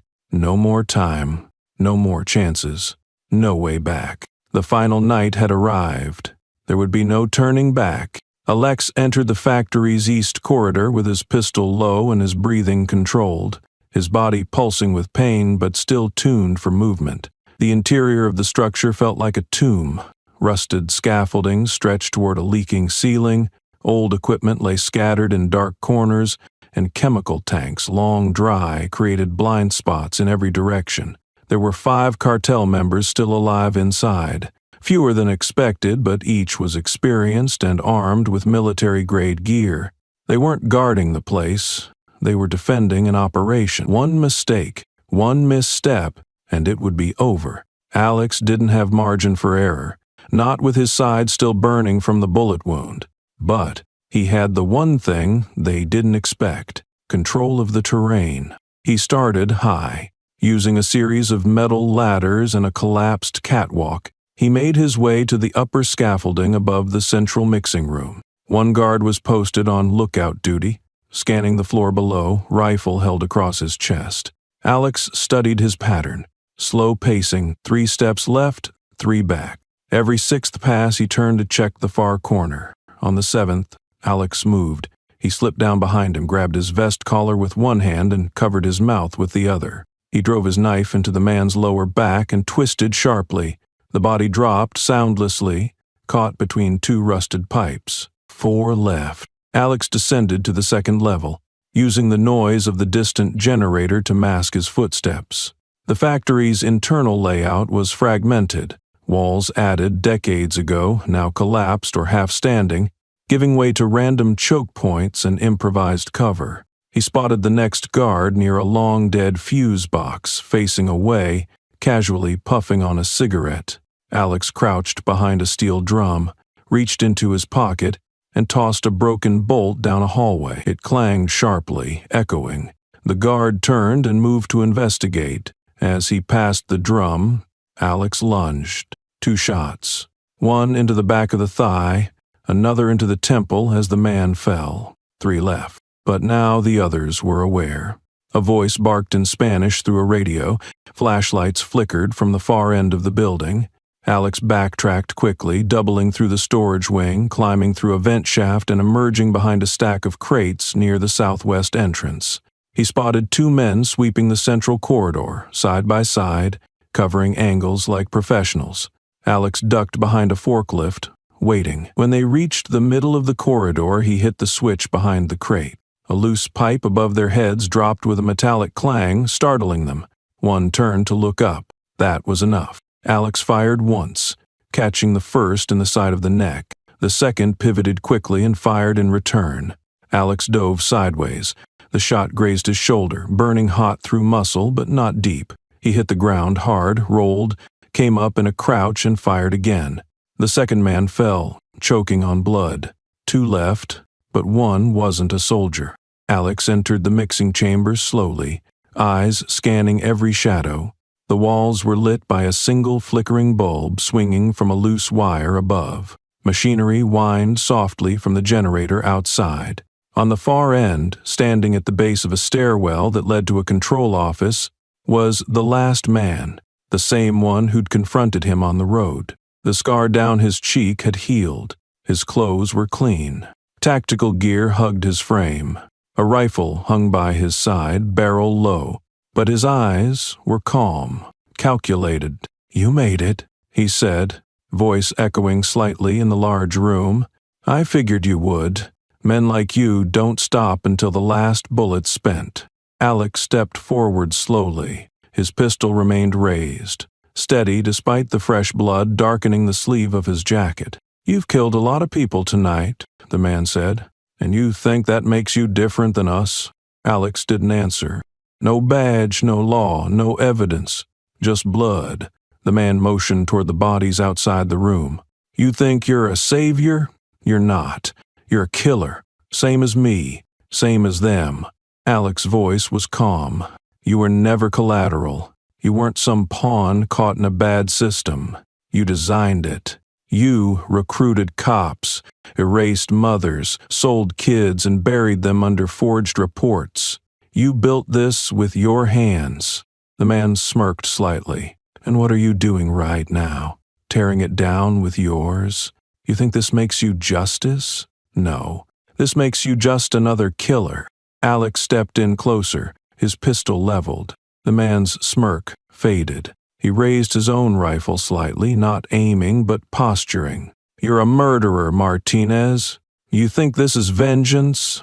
It's just a story you tell yourself to sleep." "No," Alex said. "I'm what you created, over and over again." Alex moved through the hollow gut of the factory, slow and deliberate, his boots echoing over the cracked concrete as he planted each charge with methodical precision. He had memorized every angle of this structure, every place load-bearing steel still held weight, every corridor that had once buzzed with legal production before it had been twisted into a front for trafficking and corruption. Now it was going to collapse not from time, but from justice served in wire and plastic explosive. Each charge he placed had a purpose, one beneath the central support beam to bring the roof down, one under the back office where records were kept, another by the generator just in case the fire didn't spread fast enough. He moved with practiced calm, ignoring the sting in his ribs, the ache in his leg, the slow seeping of blood through the makeshift bandage Graves had wrapped around his side. He didn't have time to feel pain.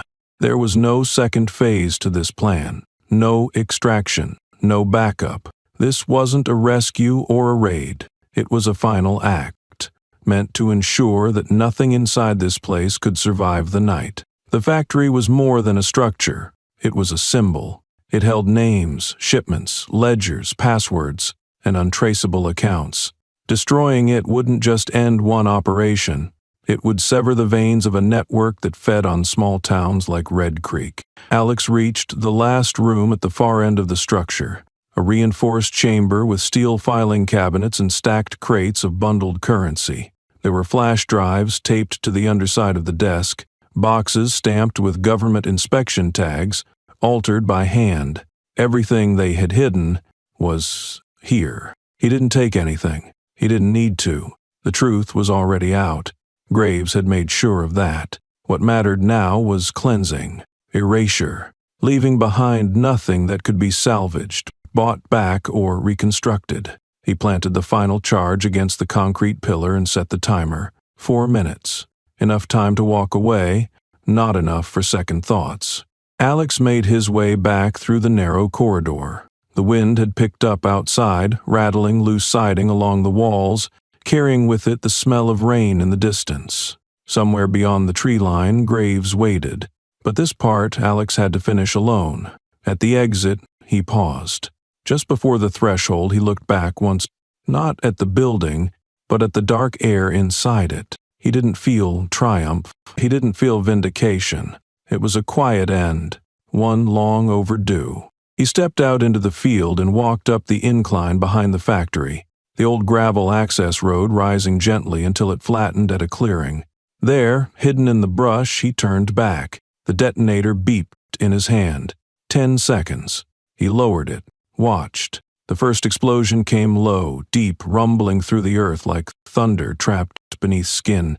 The second followed immediately, a sharper flash from the back of the structure. Then a cascade. Fire poured upward, windows bursting out in a spray of flame and shrapnel. Metal screamed as supports buckled, and the roof folded inward. The factory lit the night like a funeral pyre. Flames licked at the sky, casting orange shadows across the clearing. From the wreckage, a swirl of ash rose high. Papers lifted into the air, catching wind and spinning like falling leaves. Among them, a photograph, curled and blackened at the corners, floated outward from a broken window.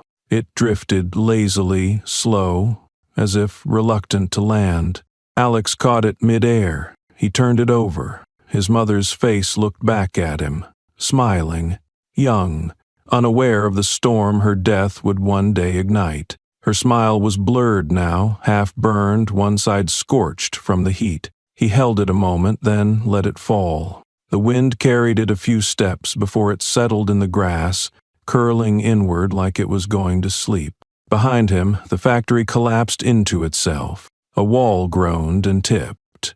The final charge exploded with a concussive force, sending a plume of black smoke into the air that swallowed the stars. Alex stood for a long time. Then he turned and walked away. He didn't go back to Red Creek. He didn't need to. His part in the story was done. Alex never returned to Red Creek, but Red Creek was never the same again.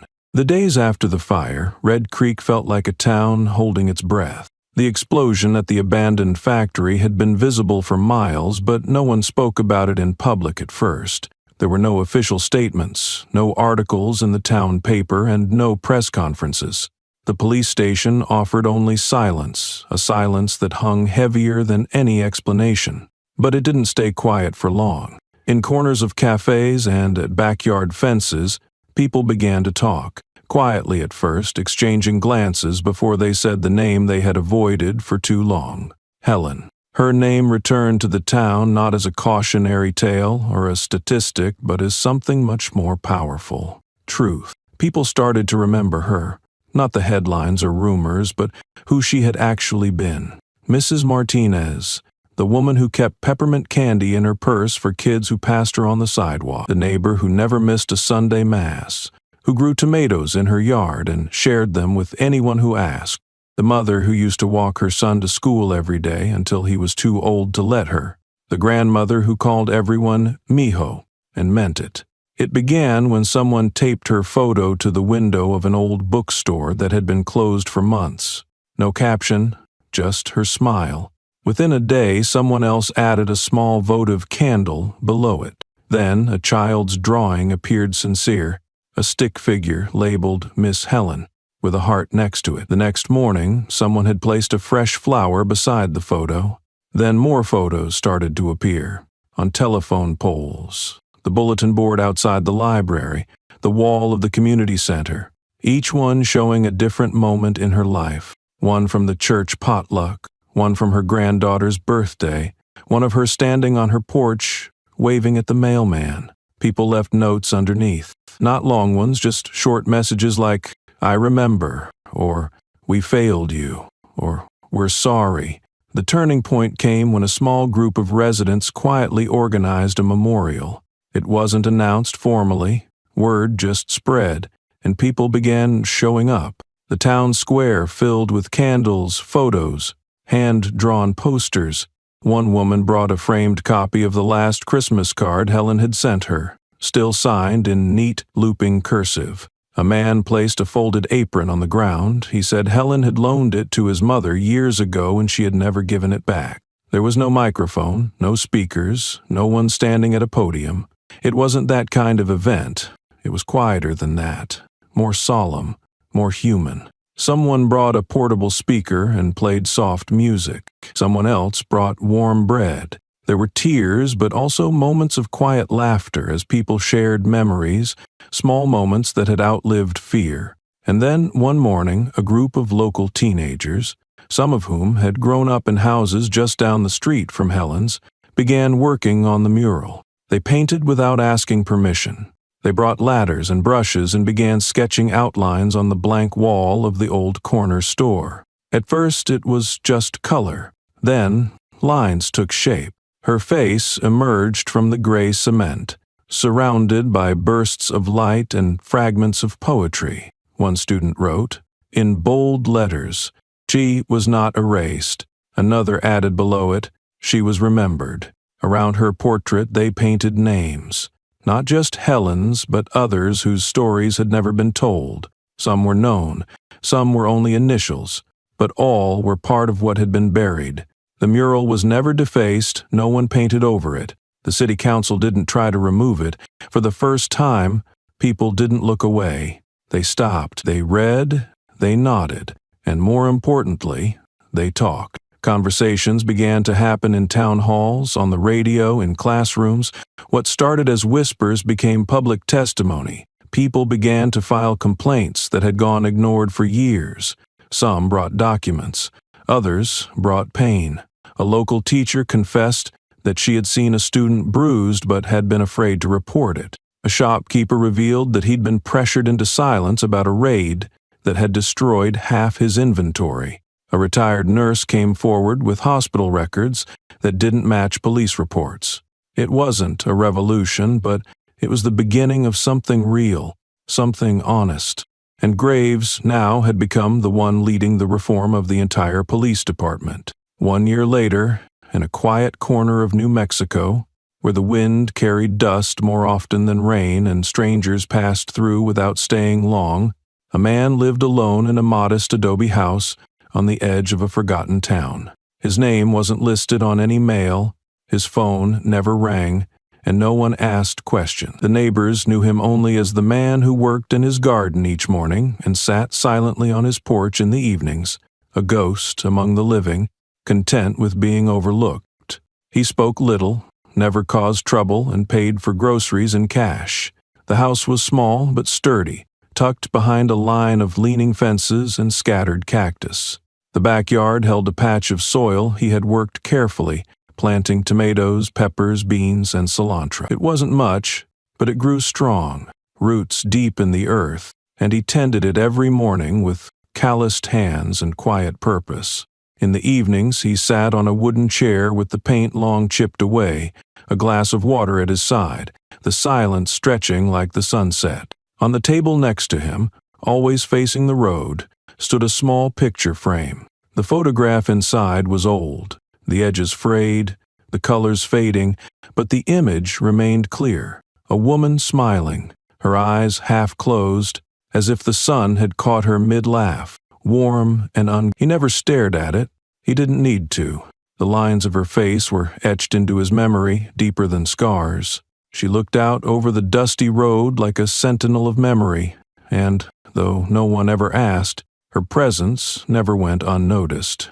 One afternoon, as the sun burned low and the sky took on the deep orange hue of desert twilight, a soccer ball came bouncing down the road. It rolled across the gravel, passed through the crooked gate, and settled in the middle of the garden.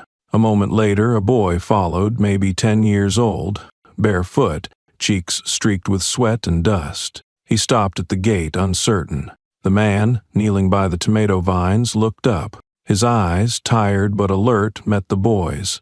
He gave a small nod. The boy stepped through the gate carefully, picked up the ball, and stood for a moment. "You grow this stuff?" he asked, glancing at the rows of vegetables. "Yeah," the man replied. "Helps me think." The boy looked around again, then pointed toward the porch. "You got water?"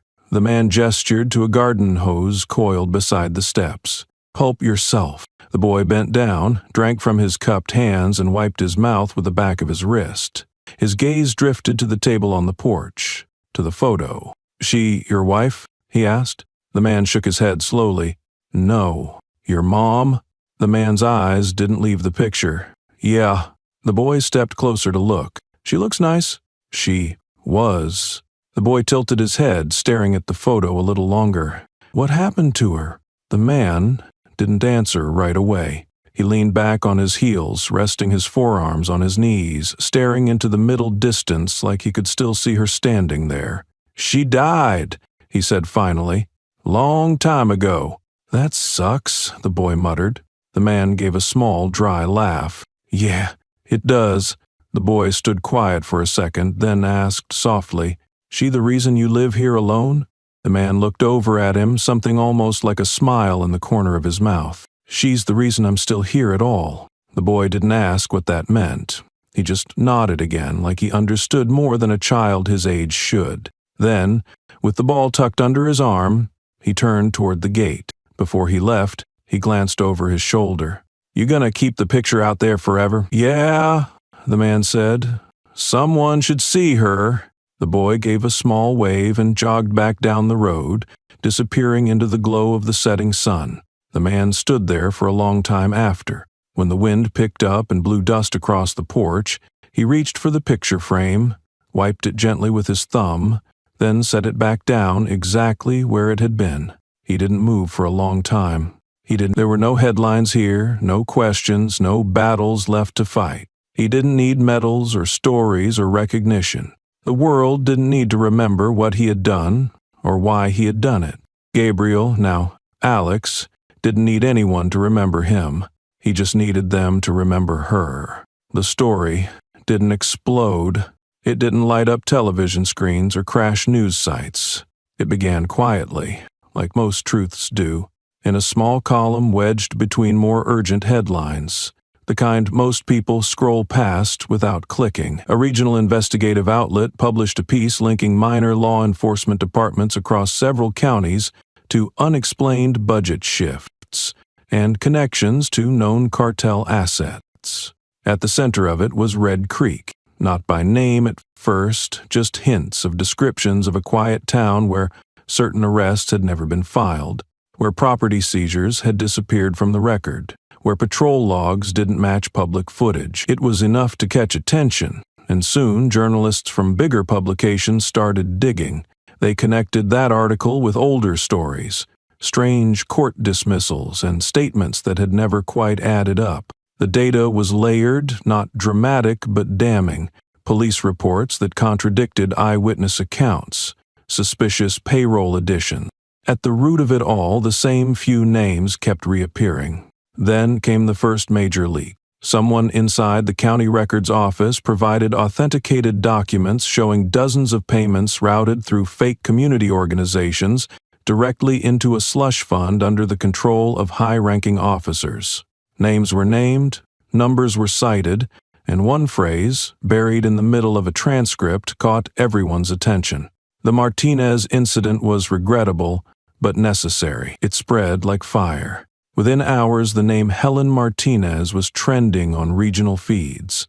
A journalist traced the timeline, connected her death to patrol officers known to have cartel ties, and published a full breakdown of the night she died. Her face appeared on news feeds beside the headline, "The Grandmother Who Changed Everything." Red Creek could no longer ignore it. The people, long silent, began to speak. Not in outrage at first, but in confession. One woman wrote to the local paper saying she had witnessed an arrest that didn't make sense, but was too afraid to come forward. A retired teacher admitted she had seen bruises on students, but had been told by a school resource officer to keep it off the record. A nurse submitted a sealed affidavit detailing how injury reports were altered before being entered into the hospital database. The testimonies came like rainfall after a long drought. Quiet at first, then constant. Every corner of town had something to say. The community bulletin board was covered with pinned notes, photocopied pages, and hand-drawn timelines. A volunteer group digitized every known public record and made it available for download. College students from out of town came to help organize the data. They built searchable spreadsheets. They mapped out names and incidents. and in the middle of every map, every diagram was Helen Martinez. The mural that had once been a local tribute was now a symbol that drew people in from outside towns. Tourists took photos, activists laid flowers, families brought their children and told them that this woman was the reason they were allowed to ask questions again. A journalist from a national paper visited Red Creek to write a follow-up. When he asked people why they thought the change had started here, a teenager who had helped paint the mural said, "Because we finally stopped pretending." Her death was supposed to go quiet. Instead, it taught us how to speak. A local pastor began opening the church every Friday night for public storytelling. People came to talk, not to preach, not to debate, but to share what they had lived through. Some stories were decades old, others were recent. A few were told through tears, a few through anger, but all were real. And every week more people came, and each time someone new stood to speak, they would turn toward the back of the chapel where a print of Helen's mural had been hung above the exit. They would pause and say her name first, then they would begin. Eventually, charges were filed. A special state investigator was brought in.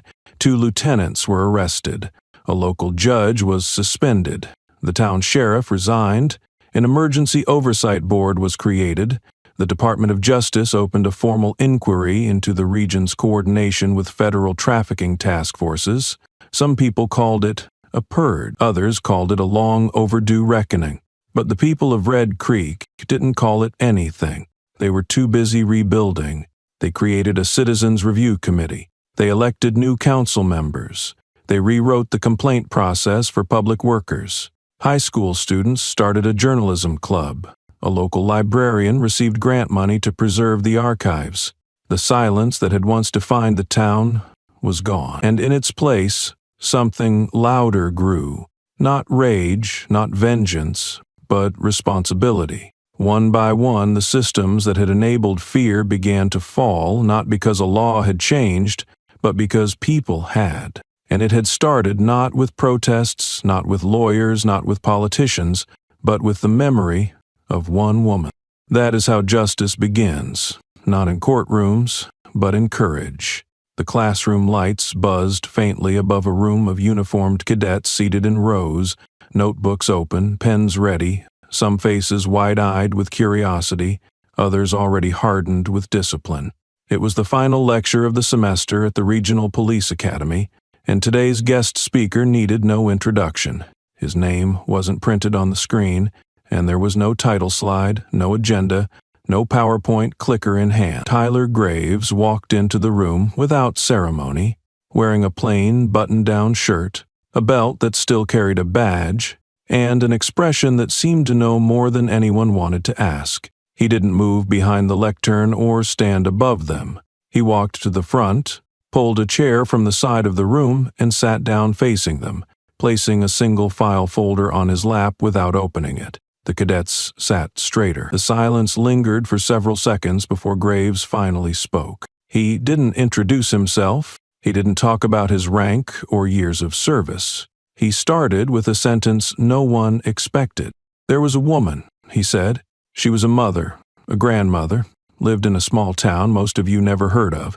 She got pulled over one night for no reason. She ended up on the ground, bleeding. No one was held responsible. The room didn't move. No scribbling of notes yet, just the weight of the words. Her name was Helen," he continued. "Her death wasn't in the news for long. It was labeled a misunderstanding, an accident.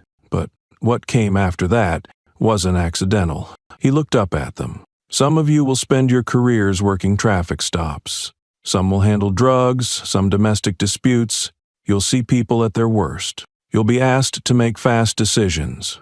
But you'll also be asked, silently or otherwise, to look away, to ignore small things, to believe that the system corrects itself." He tapped the folder once with his knuckles. "It doesn't." One of the cadets finally raised a hand. "Sir, is this about the Red Creek case?" Graves nodded. "It is. I was there. I worked with men who wore the same uniform I did and used it for everything it wasn't meant for. I saw paperwork go missing.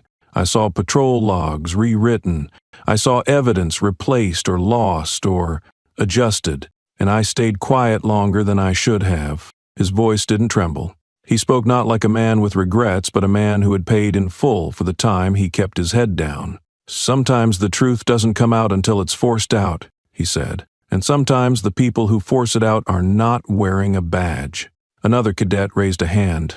"Wasn't there someone who dealt with it directly?" Graves nodded again. "There was. But what I want you to understand is this. By the time he acted, the system had failed him and everyone else. He didn't wake up one morning and decide to wage a one-man war. He did it because everyone with the power to speak had stayed quiet too long, including me."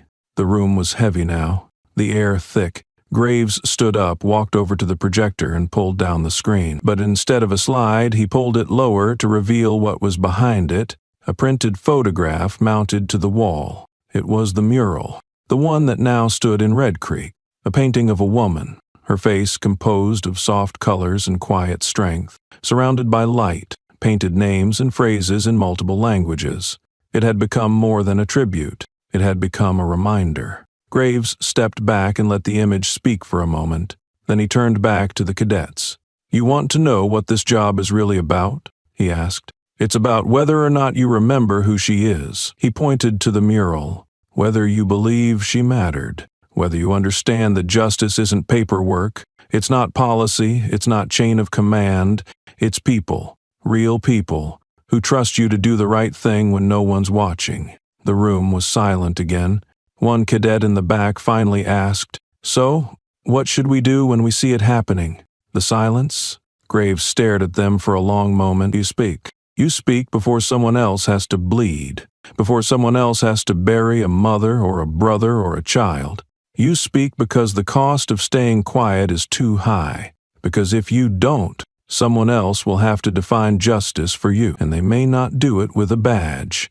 He picked up the folder, tucked it under his arm, and nodded once toward the mural. "No one should be left to carry that weight alone," he said. "Not ever again." Then he walked out of the room.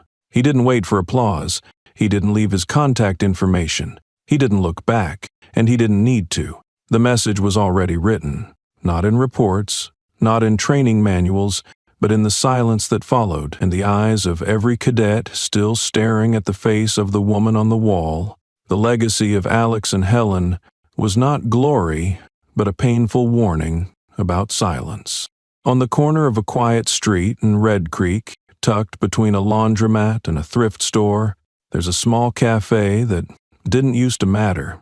It was once the kind of place you drove past without noticing, with peeling paint on the door and mismatched chairs inside, the kind of place where regulars knew each other's names and visitors never stayed long.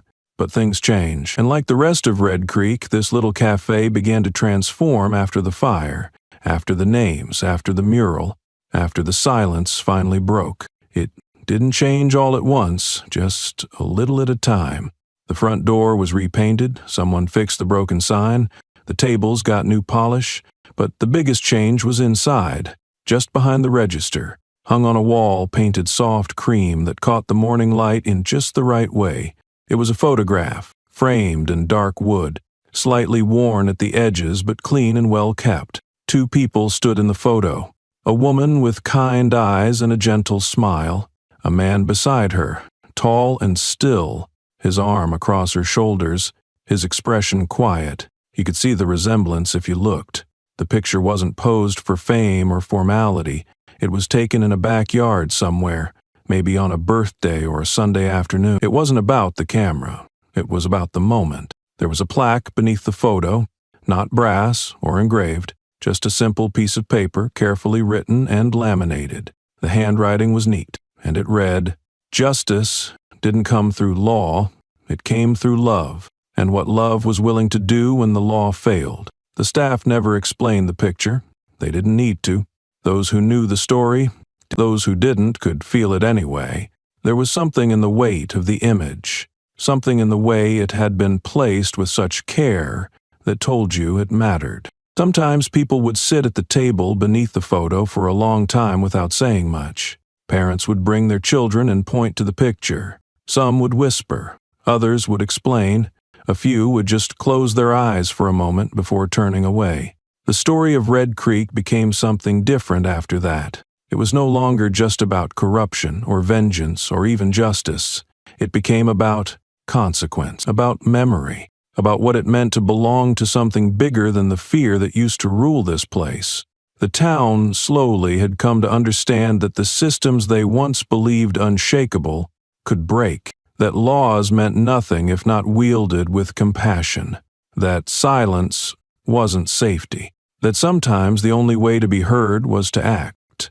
And though the man in the photo hadn't been seen since the night the sky burned red, his presence lingered in the mural, in the reforms, in the cadet lectures and rewritten policies, in the faces of children who no longer had to be afraid of uniforms. And most of all, in that cafe, in that photo, in that single line that cut through the heart of every quiet day, the ghost never came back to Red Creek, but he never really left. He walked the edges of memory, of choice, of consequence. He existed not as a man anymore, but as a reminder. And every time someone sat beneath that photo, looked up at the faces captured in sunlight, and read the words below it, they understood that love, when cornered, can do terrible and beautiful things, that sometimes the cost of doing nothing is paid in blood, and that justice, when it finally comes, may not wear a robe or a badge, but it will always remember who it came for. It started in places no one was watching. Small towns like Red Creek with fewer stoplights than churches, where influence whispered louder than laws and silence stretched for miles. But after Red Creek changed, after the fire and the names and the picture in the cafe, the story didn't stay where it started. It moved in quiet ways, not as a headline but as a ripple. Someone read the story in a newspaper in northern Arizona and clipped it out to pin on a bulletin board in a community center. A teacher in Colorado printed out the article and used it in a civics lesson, asking her students to imagine what they would do if they saw something wrong and no one else would act. In Texas, a young police cadet who had never known anything beyond chain of command read the details of the Martinez case and began asking different kinds of questions during his ethics training. At first, these were just moments, small reactions. But they grew. In Ohio, a retired police chief began reviewing old case files after seeing the Red Creek story featured in a national podcast. He didn't say anything to the media, didn't give interviews, but quietly called families who had never received answers and started digging. In Georgia, a young city councilwoman, facing pressure to approve a surveillance contract tied to a known lobbying group, stood in front of a packed chamber and read the quote from beneath the photo in Red Creek's cafe, "Justice didn't come through law, it came through love, and what love was willing to do when the law failed." She voted no. The measure failed by one vote. No one called it a revolution. No one printed T-shirts or raised flags, but something had started. A shift, subtle but steady. The story traveled in coffee shops, late-night conversations, classrooms, and town hall meetings. And as it spread, it began to change how people responded to things they used to overlook. Not because they were suddenly braver, but because they understood now that pretending not to see had a cost. In a rural high school, a senior used the Red Creek case as the focus of her final thesis on moral responsibility in law enforcement. In Louisiana, a local paper investigated suspicious property seizures after tracing shell companies linked to the same network exposed in the Red Creek fallout. They found nothing illegal on paper, but enough irregularities to raise questions, and the sheriff's office quietly announced new auditing procedures 2 weeks later. And then came the letters, emails, messages, not to the police, not to the town, but to the journalists who had broken the story. Dozens of them, then hundreds, anonymous tips, names, old case numbers. One of the reporters, exhausted from covering a dozen other stories, returned to the Red Creek folder on her desktop and reopened her investigation. There were connections, patterns, similar tactics used across different states, names that resurfaced, a web that had once been local, now unraveling across regions. But the thread always came back to one place, one town, one name, Helen. not Alex, not the ghost. He had vanished, and that was part of the myth. No one had seen him since. A few claimed to have spotted someone matching his description at a border town, helping rebuild homes after a storm. Another rumor said he was teaching self-defense at a community center under an alias. None of it was confirmed. No photographs, no statements, no traceable path. He didn't need to be present for the story to live on. In fact, that was the point. He wasn't the hero. He was the result, the echo of a system that had collapsed under its own weight and forced someone to carry justice alone. And that echo lingered. It lingered in courtrooms where judges began citing Red Creek as an example of systemic failure.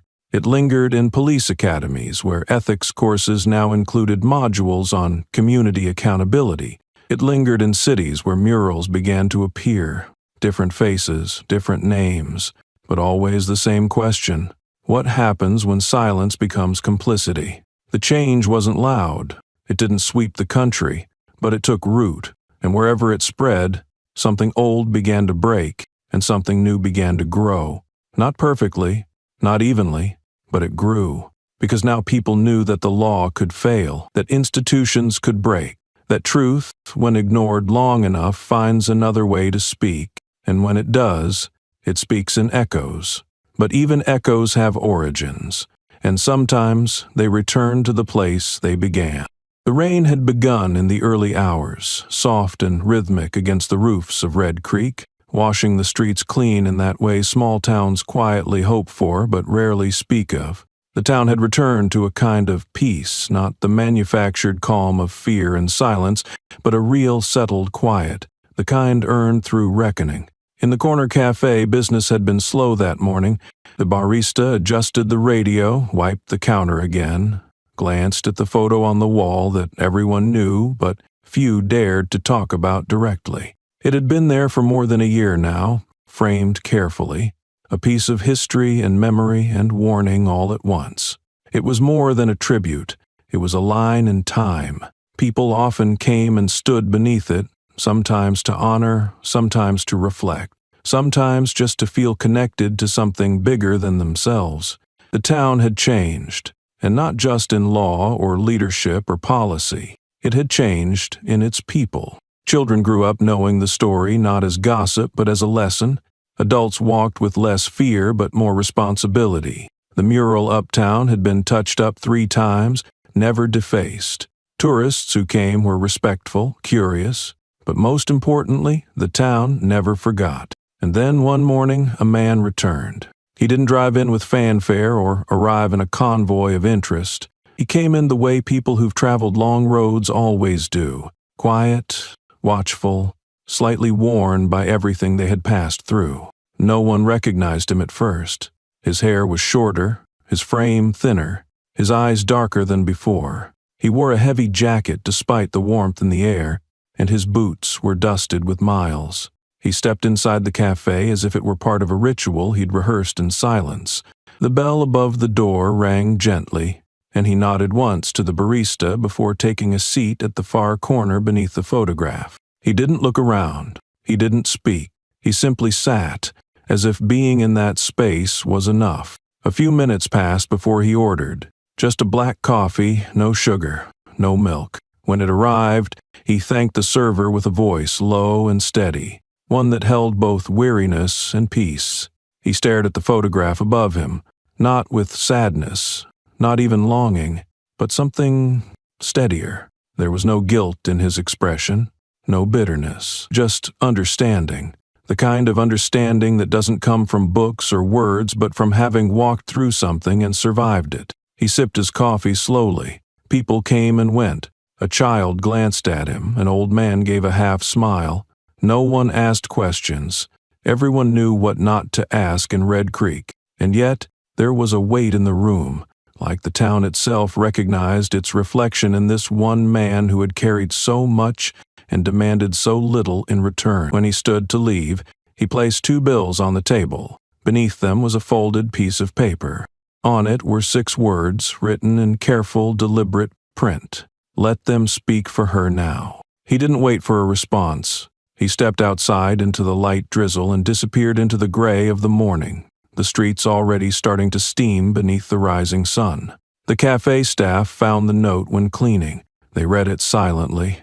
Then, without a word, they added it to the display on the wall, tucked beneath the frame, just visible enough to be read if someone looked closely. And people did. Days later, a local journalist visited and wrote about it. Weeks later, a playwright included it in a monologue. Months later, a politician quoted it in a speech about justice and memory. The note traveled further than the man ever did, and perhaps that was exactly the point. The ghost didn't return to be seen. He returned to confirm that he no longer needed to be. Red Creek had changed. His mother's name had endured. The story had outlived the violence, the silence, the shame. And now the town had become something rare, a place that didn't pretend it had always been good, but knew what it took to become better. In the years that followed, the cafe stayed open, the mural remained untouched, and the picture frame never moved. People came for coffee, and many stayed for the story. Some left quiet, others inspired, a few in tears, but no one left unchanged. The town had not just witnessed justice, it had chosen it. Every day, every decision, every truth told too late, but told nonetheless. And in that choice, the ghost became something else. Not a figure of vengeance, not a name whispered in fear, but a memory carried with pride. Justice had come, not in the way it should have, not through courts or systems or votes, but through love. Love that stayed, love that returned, love that refused to forget.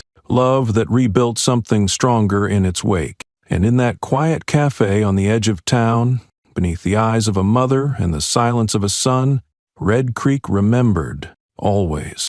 Years passed, not like a flood, but like a tide. Slow, deliberate, unrelenting.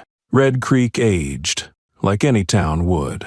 Buildings were painted, names changed on storefronts, and new families moved in with no memory of the storm that once hollowed these streets. And yet, it was there, in the quiet between conversations, in the pauses before someone spoke a name, in the way people looked at the mural on the corner wall, not with curiosity, but with something closer to reverence. The town didn't become a monument. It didn't turn into a tourist trap or a place frozen in tragedy. It became something else entirely. A community that had learned what it meant to survive its own silence. What made Red Creek different wasn't that something terrible had happened there. Terrible things happen in small towns all the time. What made Red Creek different was that it had chosen to change because of it. The new police station had no plaques of former chiefs, no wall of retired weapons. Instead, it had a quiet room with a window that faced east, where the morning sun hit hardest. In that room were files, testimonies, complaints that had once been buried, now preserved in glass cases, not as evidence, but as warnings. Every new recruit was required to read them, not just for training, for understanding.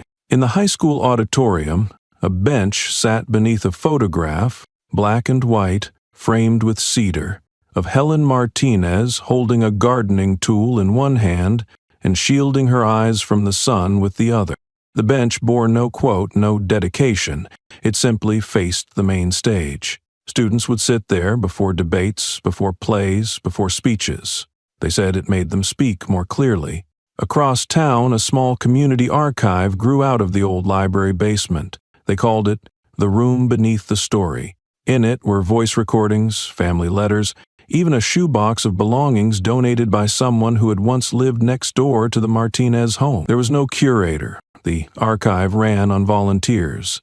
Teenagers and elders cataloged it side by side. They didn't always agree on how to tell the story, but they agreed it had to be told. And every year, on the date no one wrote on calendars but everyone remembered, the cafe added a single white flower to the photo wall. Nothing more. No discount coffee, no social media post, just a flower. A man once walked in, years later, and stood by that wall. He stared at the photo, long enough for the barista to notice, but not long enough to draw attention. He didn't speak. He ordered nothing. He left behind a small slip of paper tucked under the flower. It read, we still remember. The barista added it to the wall, another layer, another echo, another note in a chorus that had once been only silence. There were no statues built, no awards given, no presidential speeches. And yet from the outside, people who came to Red Creek always said it felt different, like the air held something weightier, like even the wind knew it was moving through a place where truth had finally found its voice. And maybe that was the point, not to make heroes, but to make sure no one ever again had to be one alone. Somewhere far from town, beyond the hills and the reach of old maps, someone tended to a patch of soil, planting vegetables, watching birds land on fences, listening to the sound of tools against earth. He didn't watch the news. He didn't check the date. He didn't need to. He knew what had been done and what still had to be guarded. His hands, though older now, still worked steadily. His back curved a little more, his breath a little slower. But his eyes never wandered, because once you've walked through fire and stood alone in the dark long enough, you don't forget how precious light is, even when it's not yours to stand in anymore. The boy who had once asked for water from the garden no longer came by. He had grown, moved on, but the man had kept the ball, still there on the porch, still waiting just in case. There is no end to stories like this, only distance, only time, and in that time, memory shifts, fades, becomes myth. But if Red Creek had learned anything, it was this. If one name could be forgotten, then so could another. And so remembering was not optional. It was a duty. The kind passed not through rules but through quiet gestures. A photograph, a bench, a flower placed at the right time, even when no one was looking. The ghost no longer walked these streets. His war was over. His presence no longer needed, but the weight he carried had been passed, gently, silently, but completely, into the hands of a town that had finally proven itself willing to bear it. And so it ends, not with a grand finale or cinematic explosion, but with something quieter, something more lasting. A town that finally chose to remember, a name that refused to be forgotten, and a legacy written not in laws or titles, but in choices. Red Creek will never be the same again, not because someone died, but because someone refused to let that death be in vain. The story began with silence, with a stop, with a question unanswered, and it could have ended there, as so many stories do, but it didn't. Because love, when tested, does not break. It burns.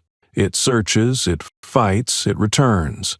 And when love finds no justice, it becomes it. That's what happened in Red Creek. A man came back not to be remembered, but to make sure someone else wouldn't be forgotten.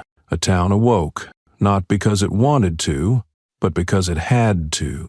And the story that unfolded wasn't just about corruption or violence or power. It was about the courage to speak when it's easier to stay quiet, about facing what we let happen, and about rebuilding something better from the wreckage of what we once allowed. No one in Red Creek calls him a hero. They don't name buildings after him. They don't light candles for him, because that's not what he wanted. He didn't need a legacy. He needed a correction. He needed to know that the silence that took everything from him would never again fall over another mother, another name, another life. In the end, he disappeared not because he was running, but because he had finished. And now, every street, every voice, every act of truth in Red Creek carries a piece of what he left behind. But this story, this long, quiet war fought on back roads and inside hearts, isn't just about one town. It never was. Because there are Red Creeks everywhere. There are names we've stopped saying, faces we've let fade, stories we've allowed to slip through cracks because it was easier, safer, more convenient. But now you've heard one of them. Now you know. And the question becomes, what do you do with that? What would you do if justice didn't come when it should have? If someone you loved was lost, and no one answered for it, would you speak? Would you stand? Would you risk becoming something you swore you'd never be just to make sure no one else had to? That's the real story here, not what he did, but why he had to. And the truth is, no one should have to. That's why this story matters. That's why we told it. And if it stayed with you, if something inside you shifted as you listened, then we ask only one thing. Help us keep it alive. Hit the like button. Share this story with someone who believes in what's right, even when it costs something. Subscribe for more stories that don't just entertain but ask something of you. Because in the end, justice isn't a court ruling or a law on paper. It's a choice we make every day in what we ignore, in what we remember, and in what we're willing to do when no one else will. Don't forget Helen, don't forget Red Creek, and never forget that silence, once broken, must never be allowed to settle again.